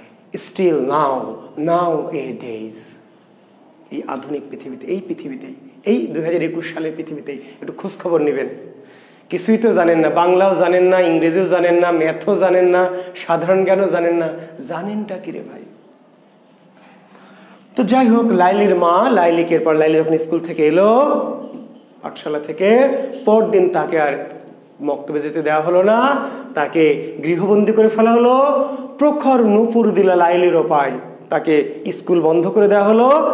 তার মা তাকে বাড়ি থেকে বের হতে নিষেধ করলেন। আর যেহেতু বিশাল জমিদার বাড়ি, দারোয়ান আছে, পাহারাদার আছে, যে বের হওয়ার সুযোগ নাই। শুধু তাই নয়, লাইলির পায়ে কি করলেন, প্রখর নূপুর দিলা লাইলির পায়, প্রখর নূপুর পরাই দিল, প্রখর নূপুর, যেন লাইলি যদি ঘর থেকে বের হয়, ঘর থেকে যেন শব্দ পায়। মা যদি রান্না করে অন্য কোনো কাজ করে, লাইলির নড়াচড়া করলে যেন মা তার দিকে খেয়াল রাখতে পারে। প্রখর নূপুর দিলা লাইলির পায়। এইভাবে দিন যায়, মাস যায়। আর ওইদিকে কয়েস সে তো যায় মক্তবে, গিয়ে দেখে লাইলি নাই, আসে না। আর ভালো লাগে না, মক্তবে আর ভালো লাগে না, পাঠশালায় ভালো লাগে না। যেই দিক দিয়ে লাইলি আসতো, যেই রাস্তা দিয়ে, সেই রাস্তার মাথায় গিয়ে দাঁড়িয়ে থাকে, হা করে দাঁড়িয়ে থাকে লাইলির আশায়। সকালে আসে, সন্ধ্যা রাত পার হয়ে যায়, তবু সেই স্কুলেও যায় না, বাড়িতেও ফিরে যায় না, লাইলির আশায় পথে চেয়ে থাকে ফ্যাল করে। কয়েসের পিতামাতা এসে খুঁজে খুঁজে তাকে নিয়ে যায়। ছেলে এমন কেন হলো, এরকম কোনো কিছু খায় না, ভালো পোশাক পরে না, ঠিক আছে, অনেক কিছুই।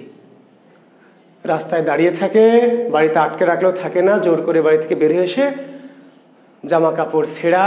আস্তে আস্তে দিন যায়, মাস যায়, বছর যায়, কয়েস আস্তে আস্তে বড় হয়। ছোট ছোট বাচ্চারা একে দেখে মনে করে পাগল, পিছনে ঢেল ছড়ে জামা ধরে টান দেয় এবং ডাকে মজনু বলে। মজনু আসলে উপাধি, নাম নয়। মজনু শব্দ থেকে পাগল, প্রেমে পাগলকে ফার্সি ভাষায় বলা হয় মজনু, মজনুন।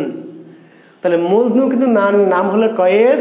এই কয়েস যখন প্রেমে উন্মাদ হয়ে গেল, বিভাগী হয়ে গেল, বুঝতে পারলেন? আমরা আগে বলতাম না, কিরে মজনু হয়ে গেছিস, এত খোঁচা খোঁচা দাড়ি রেখেছে, বা হয়তো চুলগুলো উস্কো খুস্কো, একদিকে ইন করে একদিকে খোলা, এক পায়ে স্যান্ডেল এক পায়ে জুতা, হ্যাঁ, এরকম জামা ছেঁড়া মেরা, মজনু। মজনু এই বাচ্চাটা মজনু। এবার মজনু আর কিছুতেই ভালো লাগে না, কি করবে? এই মজনু তখন চলে যায় লাইলি, খুঁজে খুঁজে খুঁজে লাইলির বাড়ি চলে যায়। কিন্তু বিশাল বাড়ি, জমিদার বাড়ি, গেট দেওয়া। এবার ভিক্ষুকের বেশ ধরে, ভিক্ষুকের বেশ ধরে ভিক্ষা চাই। মাগো সাড্ডি ভিক্ষা দেন, জোরে ভিক্ষা চাই, গান গেয়ে ভিক্ষা চাই। এই শব্দ লাইলির কানে যখন যায়, এই রিংটোনটা লাইলির চেনা চেনা লাগে। লাইলি বুঝতে পারে যে রিংটোন তো চেনা চেনা লাগছে, পরিচিত লাগছে। এইবার দৌড়ায় বের হয়, মামা সাহেব কই যাচ্ছিস? বলছে ভিক্ষুক এসে ভিক্ষা দিয়ে আসি। আচ্ছা আচ্ছা যাও। কারণ ভিক্ষুকে ভিক্ষা দিই, কারণ গেটে দারোয়ানরা তো আছেই। ভিক্ষা দিতে যায়, কি দুজন দুজনকে দেখে, তাকিয়েই থাকে। দারোয়ানরা দেখে আর ভিক্ষুক এসে ভিক্ষা দিয়ে চলে যাবে, তো দুজন তাকিয়ে আছে কেন? এই চোখের দিকে যেই তাকায় লাইলি মজনু চোখের দিকে আর হারিয়ে যায়। বোঝেন তো, তাই না? অভিজ্ঞ যারা, এক্সপার্ট যারা, তাই না? বোঝেন না আপনারা যে চোখের দিকে যেই না তাকায় আর অমনি কি হারায় যায়, কোনো হুঁশ থাকে না। এইবার দারোয়ান এসে বুঝতে পারে যে এই বেটা আসলে ফকির না, ধান্দাবাজ ফকির, দেও মায়ের। তখন মায়ের দিয়ে আবার তাড়ায় দেয়, আবার চলে যায়। কিছুদিন পর আবার সন্ন্যাসীর বেশ ধরে, যোগীর বেশ ধরে আসে। এবার এসে দাঁড়ায় থাকে। আবার লাইলি আবার মিস কল দেয়, গেট থেকে চিৎকার করে, আবার লাইলি আসে, মিস কল চেনা চেনা লাগে। এবার যোগীকে ভিক্ষা দেয়, যোগী ভিক্ষা লয় না। যোগী ভিক্ষা লয় না, কথাও কয় না, যোগীর কি ছিল মনে, এ যোগী ভিক্ষাও লয় না। যোগী ভিক্ষাও লয় না, কথাও কয় না, খালি ফ্যাল করে কি মুখের দিকে চাইয়া থাকে। আবার দারোয়ানের সন্দেহ হয়, আবার দারোয়ান এসে দেখে যে এই বেটা ধান্দাবাজ যোগী। এইবার তার বাবার কাছে বলে দেয়, মালিকের কাছে। এইবার এসে এমন মার দেয়া হয়, তেরে নামে, ওই যে নায়ককে যেমন করে মার দেয়, সালমান খানকে প্রচন্ড মার দেয়, হাত পা ভেঙে দেয়, মাথা ফাটিয়ে দেয়। আগেই তো পাগল ছিল, এই কয়েস মজনু ছিল, এবার মাথায় এমন আঘাত পায় যে পাগল উন্মাদ হয়ে যায়, পুরো পাগল হয়ে যায়। জামা কাপড় খুলে ফেলে, শরীরে কোনো কাপড় রাখে না, পুরা উলঙ্গ হয়ে যায়। লাইলির একটা চিঠি ছিল স্কুলে দেয়, চিঠিটাকে তাবিজ করে গলায়, কি খালি গলায় একটা তাবিজ ঝোলে, আর শরীরে কোনো কাপড় নাই, গলায় একটা তাবিজ ঝোলে, আর নিচের দিকে আর একটা তাবিজ ঝোলে, দুটো তাবিজই খালি শরীরে, আর কিচ্ছু নাই, ঝোলে আর কি। হ্যাঁ, তো এইবার কি করবে? এদিকে মজনুর বাবা আমির দিশার একমাত্র সন্তান, স্রষ্টার কাছে পীর ফকিরের দরবারে কান্দাকাটি করে, কত কাকুতি মিনতি করে এই একটি সন্তান পেয়েছে। সন্তান পাগল হয়ে গেছে, কি করবে? অস্থির উতল হয়। এইবার আমির কি করে, মজনুকে পোশাক পরিয়ে একদিন ধরে নিয়ে গিয়ে চুল সাইজ করে গোসল করিয়ে সুন্দর পোশাক জামা কাপড় পরিয়ে নিয়ে আসে লাইলির বাড়িতে। লাইলির পিতা কি না, প্রথমে আসলে একা আসে আমির একা আসে। এসে লাইলির পিতা কাছে এসে বলে মালিকের কাছে, দেখেন আমার ছেলের সাথে আপনার মেয়ের বিয়ে দেন। তো না, তোমার ছেলে তো পাগল ছেলের সাথে আমার মেয়ের জীবনে বিয়ে দেবো না। তো দেখেন আমার ছেলে তো আসলে পাগল রে ভাই, আর আমরা তো ছোট বংশ না, আমরা তো জমিদার, আর আমার ছেলে পাগল হয়েছে তো আপনার মেয়ের প্রেমের জন্য, বিয়ে দিয়ে দেন, দেখেন সব ঠিক হয়ে যাবে। এদিকে লাইলিকে নিয়ে লাইলির বাপও মালিকও খুবই বিপদে আছে। এই মেয়েকে এইভাবে কতদিন বেঁধে রাখবে, এইভাবে রাখা যায়? তো বলে যে ঠিক আছে, আপনি আপনার ছেলেকে নিয়ে আসেন, আমি দেখবো, দেখি তো আসলে সে সত্যিকারের পাগল না আসলে মোটামুটি ভালো আছে। এবার মজনুকে পোশাক পরিয়ে সুন্দর সাজগোজ করিয়ে আমি নিয়ে যাই লাইলির বাবা মালিকের কাছে, লাইলির বাড়িতে নিয়ে যায়। এবার একটা ড্রয়িং রুমে বসতে দেয়। মজনু আর পিতা আমির বসে আছে, লাইলিকে সাজানো গোজানো হচ্ছে, লাইলিকে নিয়ে আসবে, মজনুকে দেখবে, দেখা দেখি হবে। হঠাৎ করে লাইলির বাড়ির যে কুকুর, লাইলির একটা পোষা কুকুর ছিল, এই কুকুরটা হঠাৎ করে রুমের মধ্যে ঢুকে আসে। যখন রুমের মধ্যে চলে আসে কুকুরটা, কুকুর ঢোকার সাথে সাথে মজনু ওই কুকুরকে দৌড়ায় গিয়ে জড়িয়ে ধরে, ওরে আমার লাইলি, লাইলি আমার, লাইলি বলে কুকুরের মুখে চুমা খাওয়া শুরু করে। কুকুরকে পাগল মতো জড়িয়ে ধরে, ওরে লাইলি, লাইলি আমার, তোমাকে সাথে বাঁচবো না, কুকুরের মুখে, কুত্তার মুখে চুমু খাওয়া শুরু করে। এবার লাইলির পিতা মালিক বসে দেখেন, আপনার ছেলে যেই পাগল, এই পাগল যেভাবে কুকুরকে জড়িয়ে ধরে, এই পাগলের সাথে আমার মেয়ের বিয়ে দিব না। আপনি হলে কি বিয়ে দিতেন? আপনার মেয়েকে কি এরকম ছেলের সাথে বিয়ে দিতেন? আমি মেয়েকে প্রয়োজনে কেটে নদীতে ভাসিয়ে দিব, তবুও এই পাগলের সাথে বিয়ে দিব না, বেরিয়ে যান। এবার ওই পাগলকে নিয়ে আবার বেরিয়ে আসে। পাগল আবার বাইরে এসে আবার জামা কাপড় খুলে ফেলে এবং রাস্তায় যাকে পায় তাকে জড়িয়ে ধরতে চায়। গাছ জড়িয়ে ধরে, ছাগল জড়িয়ে ধরে, কুত্তা জড়িয়ে ধরে, আর জড়িয়ে ধরে কি ওরে আমার লাইলি, লাইলি বলে খেলে চুমা খায়। এবার মানুষ দেখলো এই পাগলকে তো সভ্য সমাজে রাখা যাবে না, খুবই একে তো আর এখন তো ছোট নাই, এখন তার ওই ফরে পড়া বালক অনেক বড় হয়ে গেছে, আর এত বড় মানুষ উলঙ্গ হয়ে থাকে, আর যাকে পায় তাকে জড়িয়ে ধরে চুমা খেতে চায়। সবাই মিলে বকাঝকা করে আমিরকে বলে কি পাঠিয়ে দিল নজদ বনে। কোথায়? বন, নজদ বন, নজদ বনে পাঠিয়ে দেওয়া হলো, বনবাসে দেওয়া হলো। মজনু বা কয়েসকে কোথায় বনবাস দেওয়া হয়েছিল? নজদ বনে। এইবার পাগলকে বনে ফেলে রাখা হলো। পাগল ওইখানে থাকে, গাছ মাছ জড়ায় ধরে, আদর করে, ওরে আমার লাইলি, লাইলি বলে চুমা টুমা খায়। এইভাবে থাকে, দিন যায়, মাস যায়, বছর যায়। এইদিকে লাইলির বাবা কি করবে দিশা বিশা না পেয়ে লাইলির বিয়ে ঠিক করে ইবনে সালামের পুত্র, ইবনে সালাম নামক একজন সম্ভ্রান্ত ইবনে সালাম এর পুত্রের সাথে লাইলির বিয়ে ঠিক করে। লাইলি কিছুতেই বিয়ে করবে না। সবাই পরামর্শ দেয় যে মেয়ে মানুষ তো একটু এরকম করছে, বিয়ে দিলে সব ঠিক হয়ে যাবে। স্বামী যখন পাবে, স্বামী যখন আদর সোহাগ করবে, তখন বয়ফ্রেন্ডের কথা কি ভুলে যে ব্যাপার, একটু জোর মোর করে বিয়ে দিয়ে দাও, বিয়ে দিলে দেখবা সব ঠিক হয়ে গেছে। যথা ভাবা তথা কাজ, বিয়ে দিয়ে দেওয়া হলো লাইলিকে জোর করে। বিয়ে দিয়ে লাইলির স্বামীকে বাসর ঘরে ঢুকে দেওয়া হলো। এইবার বাসর ঘরে গিয়ে লাইলি বলছে যে ঠিক আছে ঢুকেছো ভালো কথা, নিচে শও, নিচে নিচে ঘুমাও, আমি উপরে থাকবো, তুমি নিচে কখনো আমাকে স্পর্শ করার চেষ্টা করো না।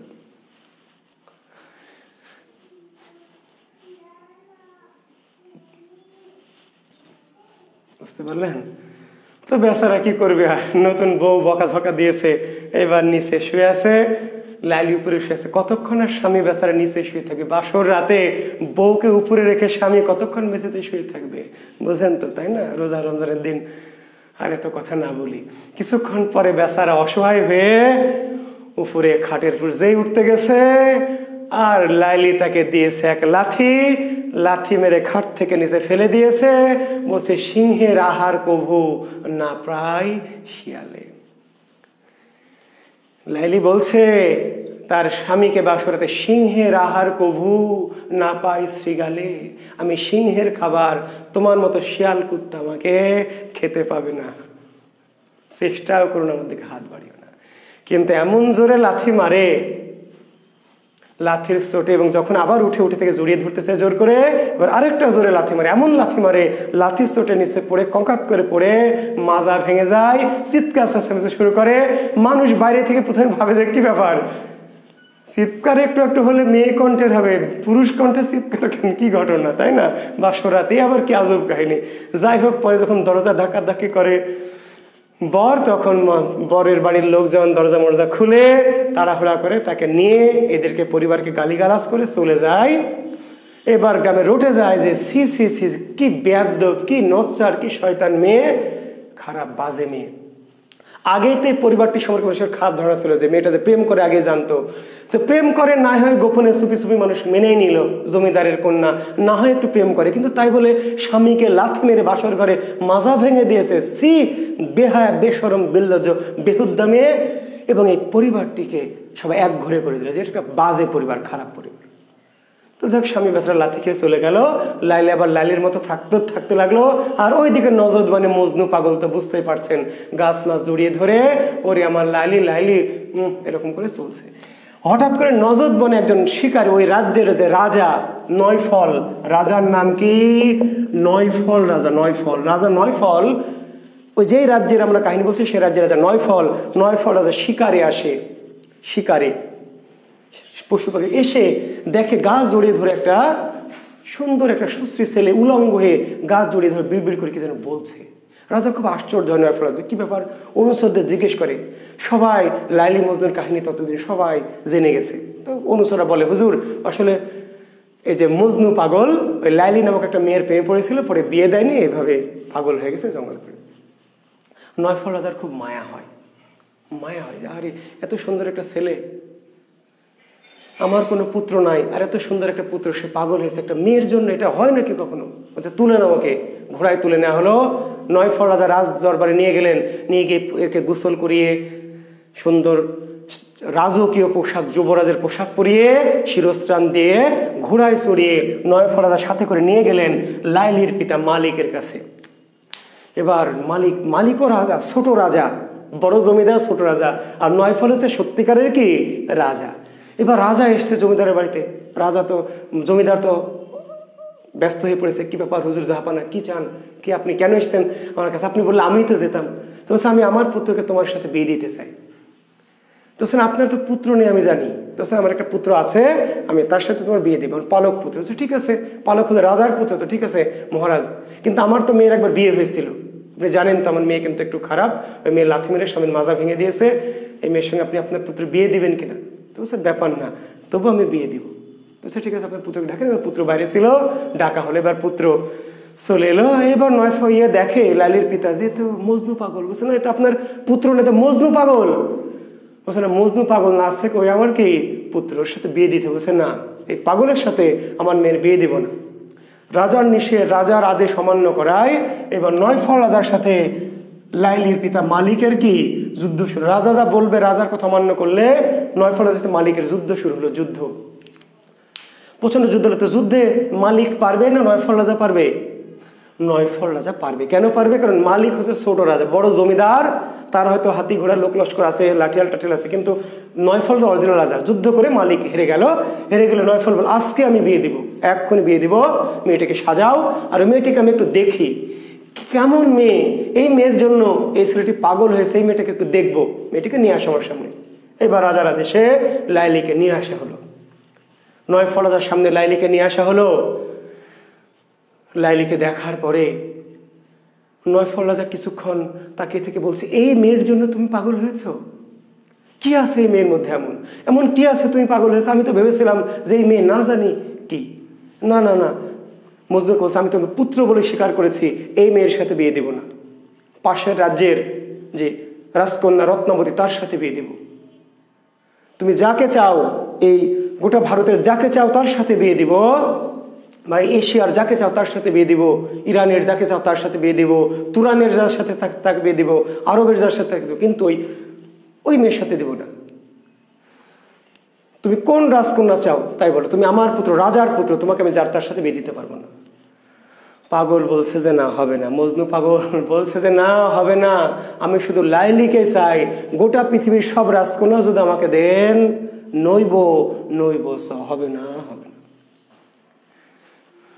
তো নয়ফল দেখলো যে ঠিক আছে, বলে যে ঠিক আছে, কি আর করা, আমি তোমার প্রেম পরীক্ষা করছিলাম, তো তুমি যখন এত গভীর ভালোবাসো তাহলে আর আমার কি, তাই না? ঠিক আছে, বিয়ের আয়োজন করে, বিয়ের আয়োজন করলো। অনুচরকে আদেশ দিল নয়ফল রাজা যে আমরা তো ক্লান্ত হয়ে পড়েছি, 2 গ্লাস শরবত দাও আমাদের, আমরা একটু শরবত খাবো পিতা পুত্র। এবং অনুচরকে ইশারা করলো, ইশারা, চোখ ইঙ্গিত মারলো, এবং অনুচর ইশারা বুঝে 2 গ্লাস শরবত বানালো, কিন্তু একটাতে বিষ মিশিয়ে দিল। 2 গ্লাস শরবতের একটাতে বিষ। নয়ফল রাজার ইশারায় অনুচর 2 গ্লাস শরবত বানিয়ে নিল, একটাতে বিষ মিশিয়ে দিল। ইশারা করে বলে দিয়েছে মজনুর শরবতে বিষ মিশিয়ে দিতে। কেন? আসলে লাইলিকে দেখে নয়ফলদা ক্র্যাশ খেয়ে গেছে। লাইলিকে দেখে রাজা নয়ফল নিজেই কি ক্র্যাশ খেয়ে গেছে, ক্র্যাশ। ভেবেছিল ভুলিয়ে ভালিয়ে পটিয়ে পাটিয়ে ফুসলিয়ে ফাসলে পাগলকে যদি অন্য কারোর সাথে বিয়ে দেওয়া যায় তাহলে এই উইকেটটা নিজেই ফেলে দিবে আর কি, ঠিক আছে। তো পাগল তো জাতে মাতাল তালে ঠিক, রাজার এই বুদ্ধিতে কাজ হলো না। তখন রাজা কৌশলে গেলেন, বিষ মেশানোর শরবত তৈরি করে দিতে বললেন মজনুকে। দেখছেন কি অবস্থা? আগের যুগে এমন ঘটতো, ছেলের জন্য মেয়ে দেখতে গেছে, বাপেরই ভালো লেগে গেছে। এবার বাপ বলছে আপনার মেয়ের বিয়ে দেবেন তো, যার সাথে দিলেই তো হলো। ছেলে আমি কিন্তু বেশি যোগ্য, আমার জমি জমা বেশি, সম্পদ বেশি, ওই বেটা তো কিছুই করে না। আমার এলাকাতে একটা বাস্তব ঘটনা, আমার এক চাচাতো দাদা, তো সেই কাহিনীতে যাব না। ছেলের জন্য বিয়ে দেখতে গিয়ে নিজেই বিয়ে করে চলে এসেছে। ওই দাদাকে আমরা জীবনে চোখে দেখিনি, কারণ দাদা তখন অনেক বয়স্ক আর দাদি ছিল অল্প বয়স্ক, 9-10 বছর। দাদিকে আমরা ইয়ং পেয়েছি আর দাদা আগে পটল তুলেছে। তো যাই হোক, এবার দুটো, একটা বিষ মিশিয়ে আর একটা ভালো শরবতের গ্লাস নিয়ে এলো। কিন্তু দেওয়ার সময় দিতে গিয়ে প্রহরী একটু উল্টো দিল 2 গ্লাস। এবার গ্লাস যখন দিল, শরবত খেলো, খেয়ে নয়ফলদা তাকিয়ে আছে মজনুর দিকে যে মজনু পাগল, এই তো এক্ষুনি চিৎপটাং হবে। আর তারপরেই তো বুঝতেই পারছেন, হ্যাঁ, রাজা খুব মোছে মনে মনে তা দিচ্ছে আর মজনুর দিকে তাকিয়ে আছে। মজনু শরবত খেয়ে এই রাজা তাকিয়ে আছে, মজনু পাগল পড়ে না কেন, পড়ে না কেন, পড়ে না কেন। এই তাকিয়ে থাকতে থাকতে রাজা নয়ফল নিজেই কি আসলে ওই অনুসর বিষ একটা মিশেছে, একটা ভালো শরবত দেওয়ার সময় উল্টা পাল্টা হয়ে গেছে। থতমত খেয়ে তাড়াহুড়া করে এক্সাইটেড হয়ে অনুসর গ্লাস দুটি দিতে গিয়ে এলোমেলো করে দিয়েছে। বলে নয়ফলদা নিজেই চিৎপটাং হয়ে গেছে। যখন চিৎপটাং হয়ে গেছে তখন আবার কি করবে, রাজা মরে গেছে, তো রাজা যদি মরে যায় তাহলে দাবা খেলা কি আর চলবে? দাবা খেলা শেষ। সৈন্যরা নয়ফলদার মৃতদেহ নিয়ে আবার রাজ্যের রাজধানীতে চলে গেল। মালিক তখন আবার তার এই জমিদার রাজত্ব ফিরে পেল। আবার মজনু পাগল আবার পাগল হয়ে জামা কাপড় খুলে ফেলে উলঙ্গ হয়ে আবার নজদ বনে চলে গেল, গিয়ে গাছপালা জড়ায় ধরতে থাকলো। এরপর মালিক ভাবলো যে এই রাজ্যে আর থাকা যাবে না। জনগণ বিদ্রোহ করলো যে এরকম রাজা যাকে আমরা রাজ্যে চাই না, যে রাজা আমাদের শান্তি দেওয়ার বদলে যার জন্য প্রতিদিন এত হাঙ্গামা সহ্য করতে হয়। আটকুড়ে রাজা, একটা মেয়ে আছে, সে মেয়েটার বেয়াদ্দব পাজি। এই রাজা আমাদের শান্তি দেওয়ার বদলে রাজার জন্য প্রতিদিন রাজ্যে কি দাঙ্গা হাঙ্গামা, আমাদের সমাজের কোনো মান ইজ্জত আর থাকলো না। এই রাজাকে আমরা একঘরে করবো, রাখবোই না। রাজ্যের প্রতিবাদ করলো, বিদ্রোহ করলো। মালিকও চিন্তা করলো যে এরকম অসম্মান নিয়ে হেরে গেছে একজনের কাছে, মেয়েটা নিয়েও নানান কথা কটু কথা, এই রাজ্যে আর থাকবো না। সে তার অস্থাবর সম্পত্তিগুলো নিয়ে হাতি ঘোড়ার লোক লস্কর সোনাদানা নিয়ে চলে যাবে। কোথায় চলে যাবে? শ্যাম দেশ। শ্যাম, বুঝেন? শ্যাম দেশ, শ্যাম দেশে যাবে। শ্যাম দেশে যাবে, থাকবে না। এইবার যা বলা তাই কাজ। সন্ধ্যার পরে রাতে সবাই মিলে কি করলো, রওনা দিল, শ্যাম দেশে চলে যাবে। শ্যাম দেশে যেতে হবে নজদ বনের পাশ দিয়ে। শ্যাম দেশে যা রাস্তা কোন দিক দিয়ে? ওই নজদ বনের পাশ দিয়ে, নজদ বন। এবার মালিক তার বিশাল লোকজন বাহিনী নিয়ে, হাতি ঘোড়া নিয়ে, টাকা পয়সা নিয়ে, জি থাইল্যান্ড শ্যামদেশ, জি ভাই আমি জানি শ্যামদেশ থাইল্যান্ড, আরব থেকে থাইল্যান্ডে আসবে। নজদ বনের পাশ দিয়ে যাচ্ছে, গভীর রাতে নজদ বনের পাশ দিয়ে কাফেলা অতিক্রম করছে। এইবার লাইলির মনে হলো যে এই তো এই নজদ বনেই কি তার প্রিয়তম মজনু আছে, এবং একবার যদি থাইল্যান্ড শ্যামদেশে চলে যায় তাহলে আর জীবনে কখনো আসতে পারবে না, আর কখনোই দেখা হবে না। কেমন করে থাকবে, বেঁচে থাকবে কি করে? এই সুযোগ। দোলার পড়েছিল, দোলা, উটের পিঠে একটা দোলা থাকে, উটের পিঠে একটা ঘর থাকে, দোলা। লাইলা লাইলির মা ছিল। এবার লাইলি চুপ করে, মা যখন গভীর রাতে, আর কয়েকদিন এত উত্তেজনা, এত হ্যাঙ্গামা গেছে, মা ক্লান্ত হয়ে পড়েছে, একটু চোখটা মায়ের একটু ঢুলু ঢুলু হয়ে গেছে। লাইলি এই ফাঁকে চুপ করে ওই দোলা থেকে আস্তে করে উটের পিঠ থেকে চুপ করে নেমে নজদ বনের মধ্যে ঢুকে পড়েছে। আধার অন্ধকার বন, সাপের সাথে দেখা হয়েছে। সাপ বলছে আমি তোকে খাবো, অজগর সাপ। লাইলি বলছে আমাকে খেও না, আমার আত্মা অতৃপ্ত, এই মজনুকে আমি কতদিন দেখিনি, আমাকে খেলে তুমি শান্তি পাবে না, মজনুকে না দেখে আমি মজনুর সাথে দেখা করি, তারপর তুমি আমাকে খেও। সাপ বললো ঠিক আছে। এরপর সামনে গিয়ে বাঘ বলছে হাই আমি তোকে খাবো। লাইলি বলছে আমাকে খেও না, আমি একটা অতৃপ্ত আত্মা, আমি মজনুর সাথে না দেখা করে মরেও শান্তি নাই, মজনুর সাথে দেখা করি, তুমি আমাকে খেও। আচ্ছা ঠিক আছে যা। এইভাবে চলে গেল, গিয়ে খুঁজে খুঁজে খুঁজে খুঁজে খুঁজে দেখে যে সত্যি একটা গাছ জড়িয়ে ধরে ওই মজনু পাগল উলঙ্গ হয়ে আদর করছে। ওরে আমার লাইলি, আমার সোনা লাইলি, জান লাইলি, আদর করছে। এবার লাইলি গিয়ে ডাকছে মজনু মজনু। মজনু বলছে হ্যাঁ কে কে? আমি লাইলি, আমি তোমার লাইলি। বলছে লাইলি মানে কে তুমি? বলছে এই যে তোমার পিছনে। এবার তাকায় দেখে লাইলি। লাইলি তুমি? বলছে হ্যাঁ মজনু, আমি তোমার কাছে চলে এসেছি, আমি সব কিছু ছেড়ে তোমার কাছে চলে এসেছি। মজনু বলছে না ঠিক করনি, সি নাউজুবিল্লাহ আস্তাগফিরুল্লাহ, কেন এসেছো? যাও সরো, আমার কাছে আসবে না। বলছে কেন মজনু, তুমি আমাকে ভালোবাসো না? বলছে অবশ্যই ভালোবাসি। তুমি আমাকে চাও না? অবশ্যই চাই, কিন্তু এইভাবে গভীর রাত্রে তুমি চুপি চুপি আমার কাছে এসেছো, এটা ঠিক না, এটা পাপ করেছো, অন্যায় করেছো, এটা হবে না। আমি তোমাকে ভালোবাসি, তোমাকে চাই, কিন্তু তোমাকে এইভাবে আমি চাই না, আমি পাপ করতে চাই না, আমার প্রেমকে আমি পাপের স্পর্শ পেতে দিতে চাই না। লাইলি গভীর আগ্রহে গভীর আবেগে মজনু পাগলকে জড়িয়ে ধরতে চায়, মজনু পাগল বারবার সরিতেছে না, কখনো আমাকে তুমি স্পর্শ করো না, আমার প্রেমকে তুমি কি অপবিত্র করো না, চলে যাও। লাইলি বলছেন আমি কোথায় যাব? আমি গেলে তো আমার বাসার পথ নেই, আমি সবাইকে ছেড়ে পালিয়ে এসেছি, গেলে আমাকে মেরে ফেলবে। বলছে না আমি তা জানি না, তুমি আমাদের প্রেমকে অপবিত্র করো না, তুমি চলে যাও। তোমার বাবা মা যদি আমাকে তুলে দেয়, তোমাকে আমার হাতে তুলে দেয়, বিয়ে দেয়, তাহলে হবে, কিন্তু তাছাড়া আমি তোমাকে ভালোবাসি, তোমাকে চাই, তোমাকে প্রচন্ড চাই। কিন্তু বুঝেন পাগল লাইলিকে গাছকে জড়িয়ে ধরছে, কুত্তাকে জড়িয়ে ধরছে, ছাগলকে জড়িয়ে ধরছে, লাইলিকে। মনে আছে প্রথম ক্লাসে বলেছিলাম রোমান্টিসিজম, প্রেমিকাকে জড়িয়ে ধরা যাবে না, জড়িয়ে ধরলে কি পাপ হবে, আর পাপ হলে প্রেম অপবিত্র হয়ে যাবে, নষ্ট হয়ে যাবে, নোংরা হয়ে যাবে। মিলনে প্রেমের মৃত্যু, আর মৃত্যুতে প্রেমের সফলতা। যখনই নায়ক নায়িকা মিলে যাবে, তখন এই প্রেমটা ব্যর্থ প্রেম হবে, প্রেম মরে যাবে। আর যখন প্রেমের জন্য আপনি মরবেন, তখন প্রেমটা সফল হবে। জি। এবার লাইলি কি করবে? যখন কিছুতেই মজনু মেনে নিল না, তখন লাইলি আবার কাঁদতে কাঁদতে গেল বাঘের কাছে, গেল, বলছে বাঘ আমাকে তুমি খাও। বাঘ বলছে আমি তো একটু আগে হরিণ খেয়েছি, আমার পেটে ক্ষুধা নাই, তুমি এখন যাও, বিরক্ত করো, এখন ঘুমাচ্ছি। অজগরের কাছে গেল, অজগর বলছে অজগর তুমি আমাকে খাও, আমি আর এই পৃথিবীতে বাঁচবো না। অজগর বলছে না আমি তো একটু আগে একটা ওই শুকর খেলাম, আমি এখন আর তোমাকে খাবো না, তুমি পরে আরেকদিন আসো। এবার ঘুরে বেড়াচ্ছে, হঠাৎ করে ওই যে মা টের পেয়েছে লাইলি নাই, কই গেল? এবার সবাই আলো নিয়ে খুঁজতে খুঁজতে খুঁজতে খুঁজতে দেখে লাইলি পাগলের মতো হাঁটছে জঙ্গলের মধ্যে একাই। তখন তাকে আবার ধরে তুলে নিয়ে আবার উটের পিঠে করে চলে গেল শ্যামদেশ থাইল্যান্ডে। এই শ্যামদেশ থাইল্যান্ডে গিয়ে লাইলি নাওয়া খাওয়া সব ছেড়ে দিল। যেই মজনুর আশায় এতদিন বেঁচেছিল, আশায় মানুষ বাসে আশায়, দেশ বাসে ভালোবাসায়, তাই না? ডায়লগ শোনেন না? আশায় বেঁচেছিল লাইলি, মজনুর আশায়। মজনু যখন তাকে প্রত্যাখ্যান করলো, ফিরিয়ে দিল, লাইলি খাওয়া দাওয়া নামাজ ছেড়ে দিল, যাকে আমরা বলে বিরহ। কি বলা হয়? বিরহ। এবং একসময় ধীরে ধীরে মৃত্যুর দিকে চলে গেল। এখন আপনারা বলেন না স্যাখে বিরহে আছি, আসলে কচু বিরহ, এগুলো ভান করেন, বিরহ নয়। বিরহকে আপনারা বোঝেন না,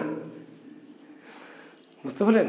বিরহ আমরা যখন জসিমউদ্দিনের নকশিকাঁথার মাঠ পড়াবো, তখন আপনারা জানবেন সাজুর যে বিরহ মানে স্বামীর বা প্রেমিকের শোকে খাবে না, গোসল করবে না, জামা কাপড় চেঞ্জ করবে না, চুল বাঁধবে না, চুলে তেল দিবে না, সারা রাত ঘুমাবে না, এই অবস্থাকে বলে বিরহ। তো এইভাবে থাকতে থাকতে লাইলি মৃত্যুর দিকে চলে গেল, মৃত্যুর শয্যায় চলে গেল। মৃত্যুর শয্যায় গিয়ে মাকে বলছে, মা সুমতি বলছে, মা আমি তো মরে যাব, আমাকে কবর দিয়ে দিবে, আমি কতদিন আর ওই মজনুকে দেখতে পাবো না মা, আমি কেমন করে এত হাজার বছর কবরে থাকবো মজনুকে না দেখে?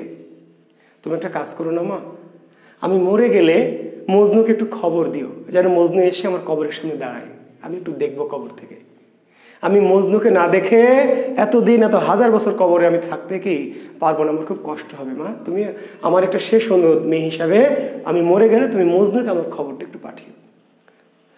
তো মাঝাক মেয়ের কথা শুনে কথা দিয়ে ঠিক আছে মা তুই। তো যাক এবার লাইলি মারা যায়। লাইলি মারা গেলে কান্নাকাটি করে মা অনেকদিন দুঃখ কষ্ট করে, কিছুদিন পরে মায়ের মনে হয় যে মেয়ের শেষ ইচ্ছা ছিল মজনু পাগলকে যেন কি খবরটা দেয়। কারণ কোথায় পাবে মজনু পাগলকে, কোথায় যাবে, কত দূর, কি করে খুঁজে পাবে? তখন একটা অনুসরকে অনেক টাকা পয়সা দিয়ে রাজি করিয়ে অনুসরকে পাঠায়। সে কত দূর, শ্যাম দেশ থেকে সেই নজরবন অনেক দূর। সে অনুসর টাকার লোভে অনেক দূর নজরবনে গিয়ে খুঁজে খুঁজে খুঁজে মজনু পাগলকে বের করে তাকে খবরটা দিয়ে সে আবার ঘোড়ায় চড়ে চলে আসে। মজনু পাগল এবার দৌড় শুরু করে, ওই নজরবন থেকে ম্যারাথন দৌড় দিয়ে দৌড়াতে 6 মাসের পথ। নজরবন থেকে শ্যামদেশ কি 6 মাসের পথ। দৌড়াতে দৌড়াতে দৌড়াতে দৌড়াতে চলে আসে শ্যামদেশে। এসে শ্যামদেশের গোরস্থানে ঢুকে পড়ে সরাসরি। গোরস্থানে গিয়ে লাইলির কবর খুঁজতে থাকে, কিন্তু ততদিনে অনেক কবর। এই যে লাইলি যতদিন মারা গেছে, কবর দেওয়ার পরে আরো অনেক নতুন নতুন কবর তৈরি হয়েছে। এখন এই পাগল মজনু রাতে ঢুকেছে গোরস্থানে, ঢুকে খুঁজে বেড়াচ্ছে লাইলির কবর, কিন্তু খুঁজে পায় না কোনটা লাইলির কবর। এবার কি করলো জানেন? কবরের এক একটা কবরের কাছে যায় গিয়ে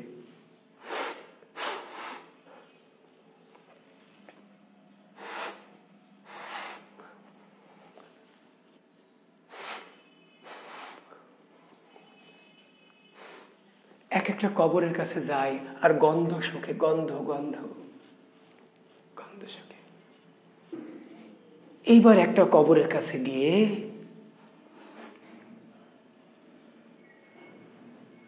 এবার লাইলির কবর খুঁজে পায়। হাসছেন? প্রশ্ন হতে পারে লাইলির কবর মজনু কিভাবে খুঁজে পেয়েছিল? গন্ধ শুকে, কবরের গন্ধ। এবার গন্ধ শুকে কবর জড়িয়ে ধরে শুয়ে থাকে এবং এইভাবে কয়েকদিন থেকে এক সময় মারা যায়। তারপর লাইলির কবরের পাশে মজনুকে কবর দেওয়া হয়। অতঃপর তারা সুখে শান্তিতে বাস করতে লাগলো। জি, তো লাইলি মজনুর কাহিনী বললাম আপনাদের। আমরা মধ্যযুগের মুসলিম সাহিত্য থেকে শাহ মোহাম্মদ সগীর, ফকির গরিবুল্লাহ এবং দৌলতুদ্দিন বাহারাম খা 3 জনকে পড়ালাম। আরো অতি গুরুত্বপূর্ণ 2-4 জন সাহিত্যিক আগামী দিন পড়াবো। দৌলত কাজী, আলাওল সহ আব্দুল হাকিম, সৈয়দ সুলতান। কাজেই ক্লাস করবেন। ক্লাস করলে ইনশাল্লাহ আপনাদের যদি আমার কথাগুলি শোনেন ভালো করে মনোযোগ দিয়ে এবং হ্যান্ড নোট করে একটু নিজে আবার পড়েন, আর আমার বইটি বাংলা কোর্সটি একটু ভালো মতো ফলো করেন ইনশাল্লাহ, তাহলে আপনার অনেক কিছু সমাধান হয়ে যাবে। তো আজকে আর না, পরীক্ষা যেহেতু আছে, রোজার দিন, জি দেরি হয়ে গেল অনেকটা, কাহিনীটা মাঝপথে থামাতে চাইনি এই জন্য। তো ভালো থাকবেন সবাই, সবার জন্য শুভকামনা। যার যার ধর্ম সবাই পালন করবেন ইনশাল্লাহ, আর ভালো থাকবেন, আমার জন্য দোয়া করবেন। আর এখন পরীক্ষা দেন। আর আমার চ্যানেলটি সম্ভব হলে মাঝে মাঝে একটু মনে পড়লে একটু সাবস্ক্রাইব করবেন। জি, জুয়েল কিবরিয়া, শিক্ষা, সাহিত্য, সংস্কৃতি। আপনাদের জন্য অনেক ভালোবাসা, অনেক দোয়া, অনেক শুভকামনা। আমার জন্য দোয়া করবেন। আল্লাহ হাফেজ।